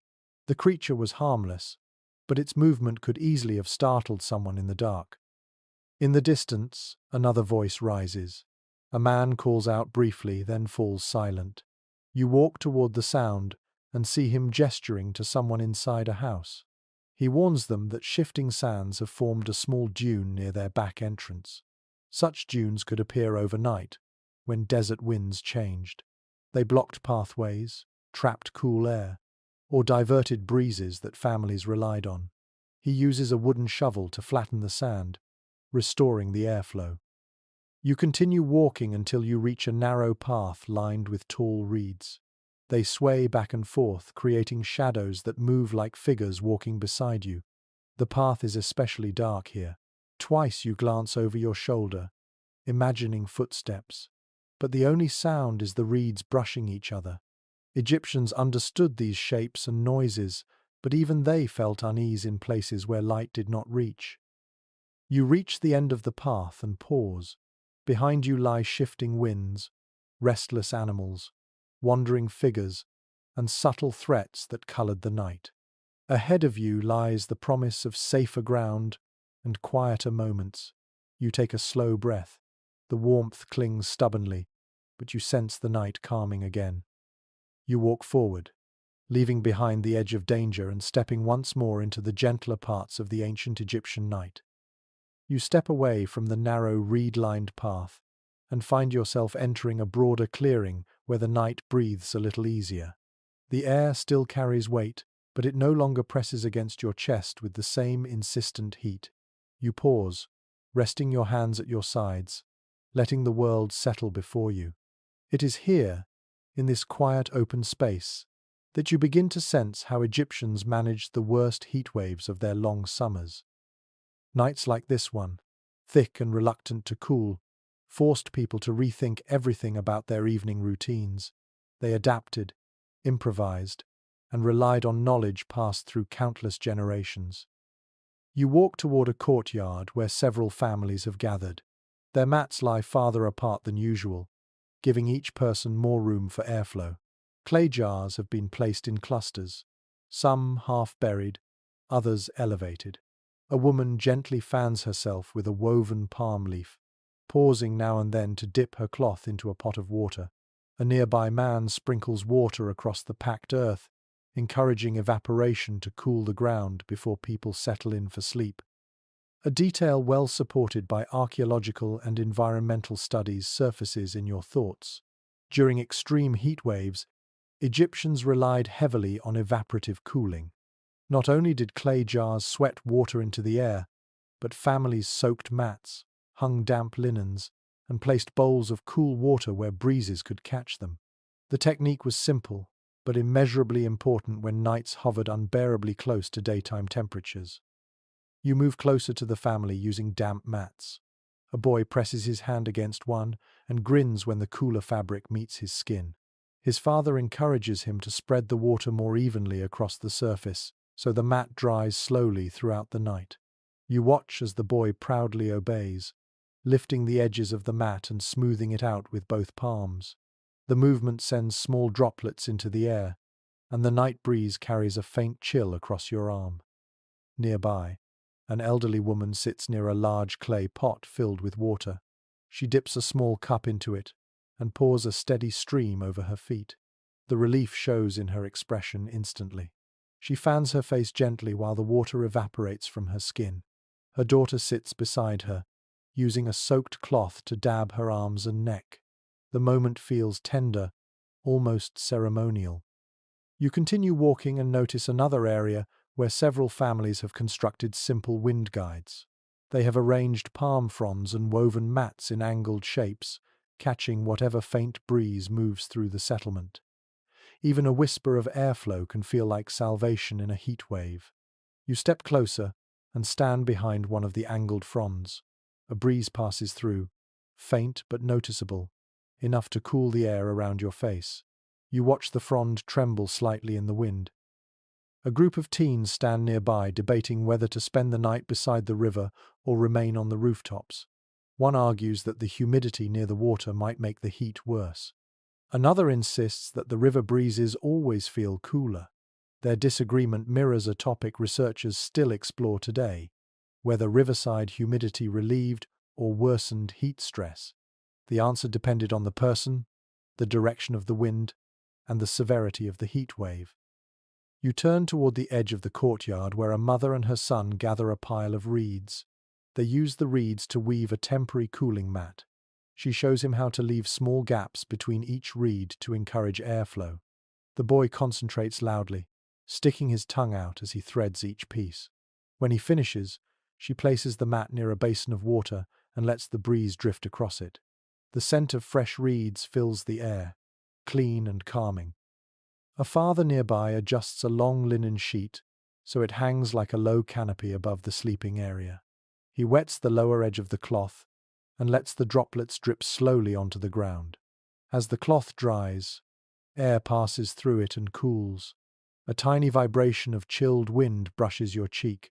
The technique requires discipline and constant attention, especially in extreme heat, but families learned it through trial and memory. The father ties the cloth firmly to two wooden stakes and steps back with satisfaction. You wander toward a group of elders discussing the oppressive heat. One speaks of past summers when temperatures were even worse. Another recalls a year when people slept in shifts all night long, trading places between rooftop breezes and courtyard cool spots. Their conversation reveals another truth. During heat waves, Sleep became fragmented. People rested in short bursts, waking whenever their bodies grew too warm, then moving somewhere cooler for another brief stretch of rest. Two young women approach a clay pot that has been soaked in river water. They lift it together and place it near the center of the courtyard. As night air passes around its damp surface, a chill rises subtly, creating a small pocket of cooler temperature. You kneel beside the pot and place your hand near its base. You feel the faint but steady cool breath it gives off. The sensation offers relief even before you touch the clay. Across the courtyard, a man carefully arranges flat stones in a shallow circle. He places a bowl of cool water inside it, explaining to a curious boy that the stones will maintain a slight chill throughout the night. The boy touches one of the stones and gasps softly at the coolness. The man laughs and pats the boy's back. You wander deeper into the gathering and notice piles of thick weeds and dried branches stacked near another family. They burn them slowly in a clay brazier to keep insects away while generating minimal heat. The smell rises in small curls, creating a protective barrier. A girl waves a leaf above the brazier, making the smoke drift toward their sleeping space. Nearby, you spot a rooftop accessible by a short ladder. You climb it carefully and step onto the flat surface. Several adults sit there fanning themselves with large woven palm leaves. The air up here is only slightly cooler, but the elevation helps. One man dips his fan into a bowl of water before fanning himself, sending droplets of cool moisture into the air. A woman repeats the action on her sleeping mat, letting the water fall evenly across it. You sit with them for a moment, feeling the warmth and the small relief that follows each breeze. The woman beside you explains that in the worst heat waves, families sometimes took turns staying awake to ensure everyone remained hydrated. She gestures toward a jar of fresh water nearby, refilled earlier from the coolest storage space they had. A distant shout from below draws your attention. Someone calls that the breeze has grown stronger. People stir across the rooftops and courtyards. Hopeful. You feel it too. A slightly cooler current moves through your hair and across your arms. It is not much, but in a heat wave, even a small shift can change the entire night. You rise to your feet and let the breeze move through you. The heat no longer feels quite as heavy. The sound of quiet conversation softens. A few people begin settling for sleep, relieved at last. You look across the rooftops and courtyards and see families adjusting mats, dipping cloths in water, repositioning beds, and whispering thanks to the dark sky above. You stand quietly for a few moments, watching the ancient community breathe together through the worst of the heat. Their resilience shows not through grand inventions, but through countless small gestures woven into the rhythm of their nights. At last you step away from the rooftop and walk into the slowly cooling air, ready to follow the final stretch of the Egyptian night. You step away from the rooftop where the faint breeze finally began to stir, and drift toward the quietest edge of the settlement. The night has softened, though the warmth still clings to your skin. You feel the air settling into its slow descent, like a giant creature exhaling after a long, heated day. This is the final stretch of the Egyptian night, when families finish their rituals, when tired animals curl into the straw, and when the world finally allows itself to grow still. You move along a winding path bordered by small clusters of palms. Their leaves sway gently, brushing each other in a whisper you have come to recognize as one of the night's kindest sounds. Ahead, a group of families prepares for sleep beneath open sky. Mats lie in loose semicircles. Clay jars stand near each sleeping space. The scent of herbs and cooling oils lingers faintly in the air. You approach quietly, not wanting to disturb their final preparations. A mother adjusts a linen sheet over her daughter, smoothing the edges with delicate hands. The girl is already drifting, her eyelids fluttering as the breeze touches her cheeks. A father nearby lowers a woven screen to shield his sleeping spot from any sudden gusts of warm wind. He steps back, tests the airflow with the back of his hand, and nods. The ritual feels gentle, practiced, and filled with affection. A detail frequently mentioned in studies of ancient Egyptian rest habits returns to your thoughts. Most families did not treat sleep as a single long stretch but as a shifting sequence. They rested in cycles, moved if the heat grew too strong, woke briefly to reposition mats, drank small amounts of water, then drifted back into dreams. The night was alive and flexible. People flowed with it rather than resisting. As you continue watching, a young boy climbs up a short ladder to join his parents on their rooftop. His hair catches the moonlight. He carries a small clay doll tucked beneath his arm. He places it beside his mat and lies down, rolling onto his side. His mother strokes his hair once before, settling beside him. The rooftop becomes still, holding the soft sound of their breaths. Nearby, an elderly couple sits talking in quiet murmurs. They lift their faces toward the sky, pointing out faint constellations they have followed their entire lives. The man traces a cluster of stars with his finger, explaining how the season is turning. The woman nods thoughtfully, adding her own memories. Their voices blend with the rustle of distant palms, creating a lullaby shaped by memory and wind. You step toward the far edge of the rooftop and let your gaze fall over the entire settlement. Oil lamps flicker in a few remaining courtyards. A handful of people finish their nightly tasks. A woman closes her storage door. A man ties the last knot on a woven reed fence.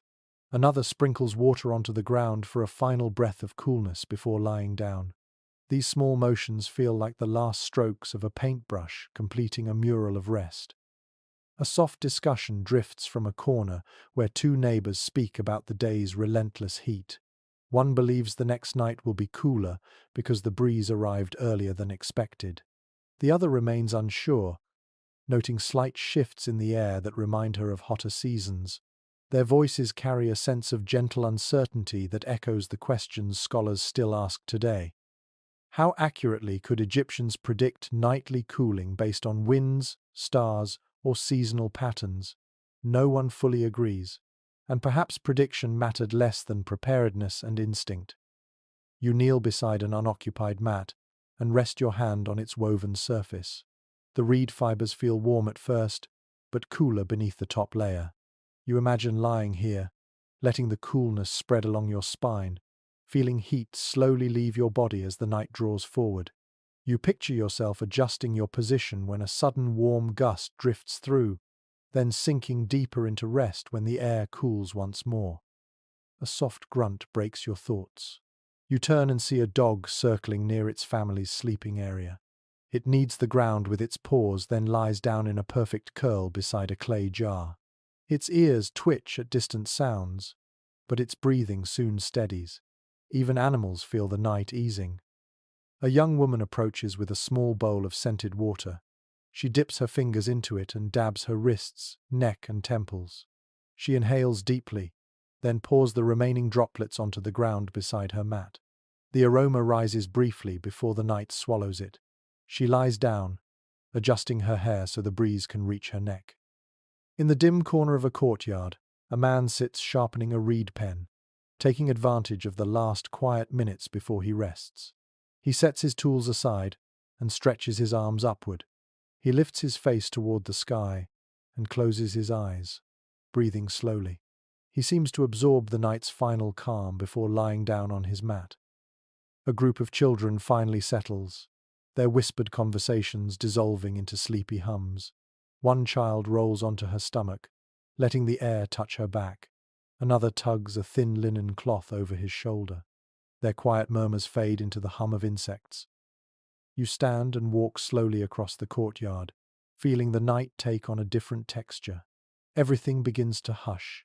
Breezes pass more softly, carrying a faint coolness that did not exist an hour ago. Conversations quieten. Lamps burn lower. Reeds stir gently. Even the river in the distance seems to soften its sound. You pause once more and take in the sight of the rooftops. Families lie together in loose circles. Some face the stars, some face the breeze, some curl around their children. Some stretch their limbs to shed the day's heat. Their silhouettes look peaceful, softened by moonlight and drifting air. You feel the night deepen, becoming almost liquid in its calm. The world grows slow, quiet, and tender. Ancient Egypt settles into a shared breath, preparing for the final descent into sleep. The warmth of the night now feels distant, softened by the whisper of breeze that flows calmly through the settlement. You walk slowly, almost drifting, letting each step grow quieter than the last. The lanterns fade into faint glows. The shadows deepen, but lose all sharpness. Everything becomes rounded, softened, safe. You pause beside a low wall and lean gently against it. The mud brick is warm, but no longer burning. It holds only a memory of the day. Above you, the stars seem to breathe with the earth, pulsing faintly in their slow, ancient rhythm. The air moves across your face in long, low strokes, like the night reassuring you it is finally time to rest. Families lie across rooftops and courtyards, their breaths rising and falling in the same slow cadence.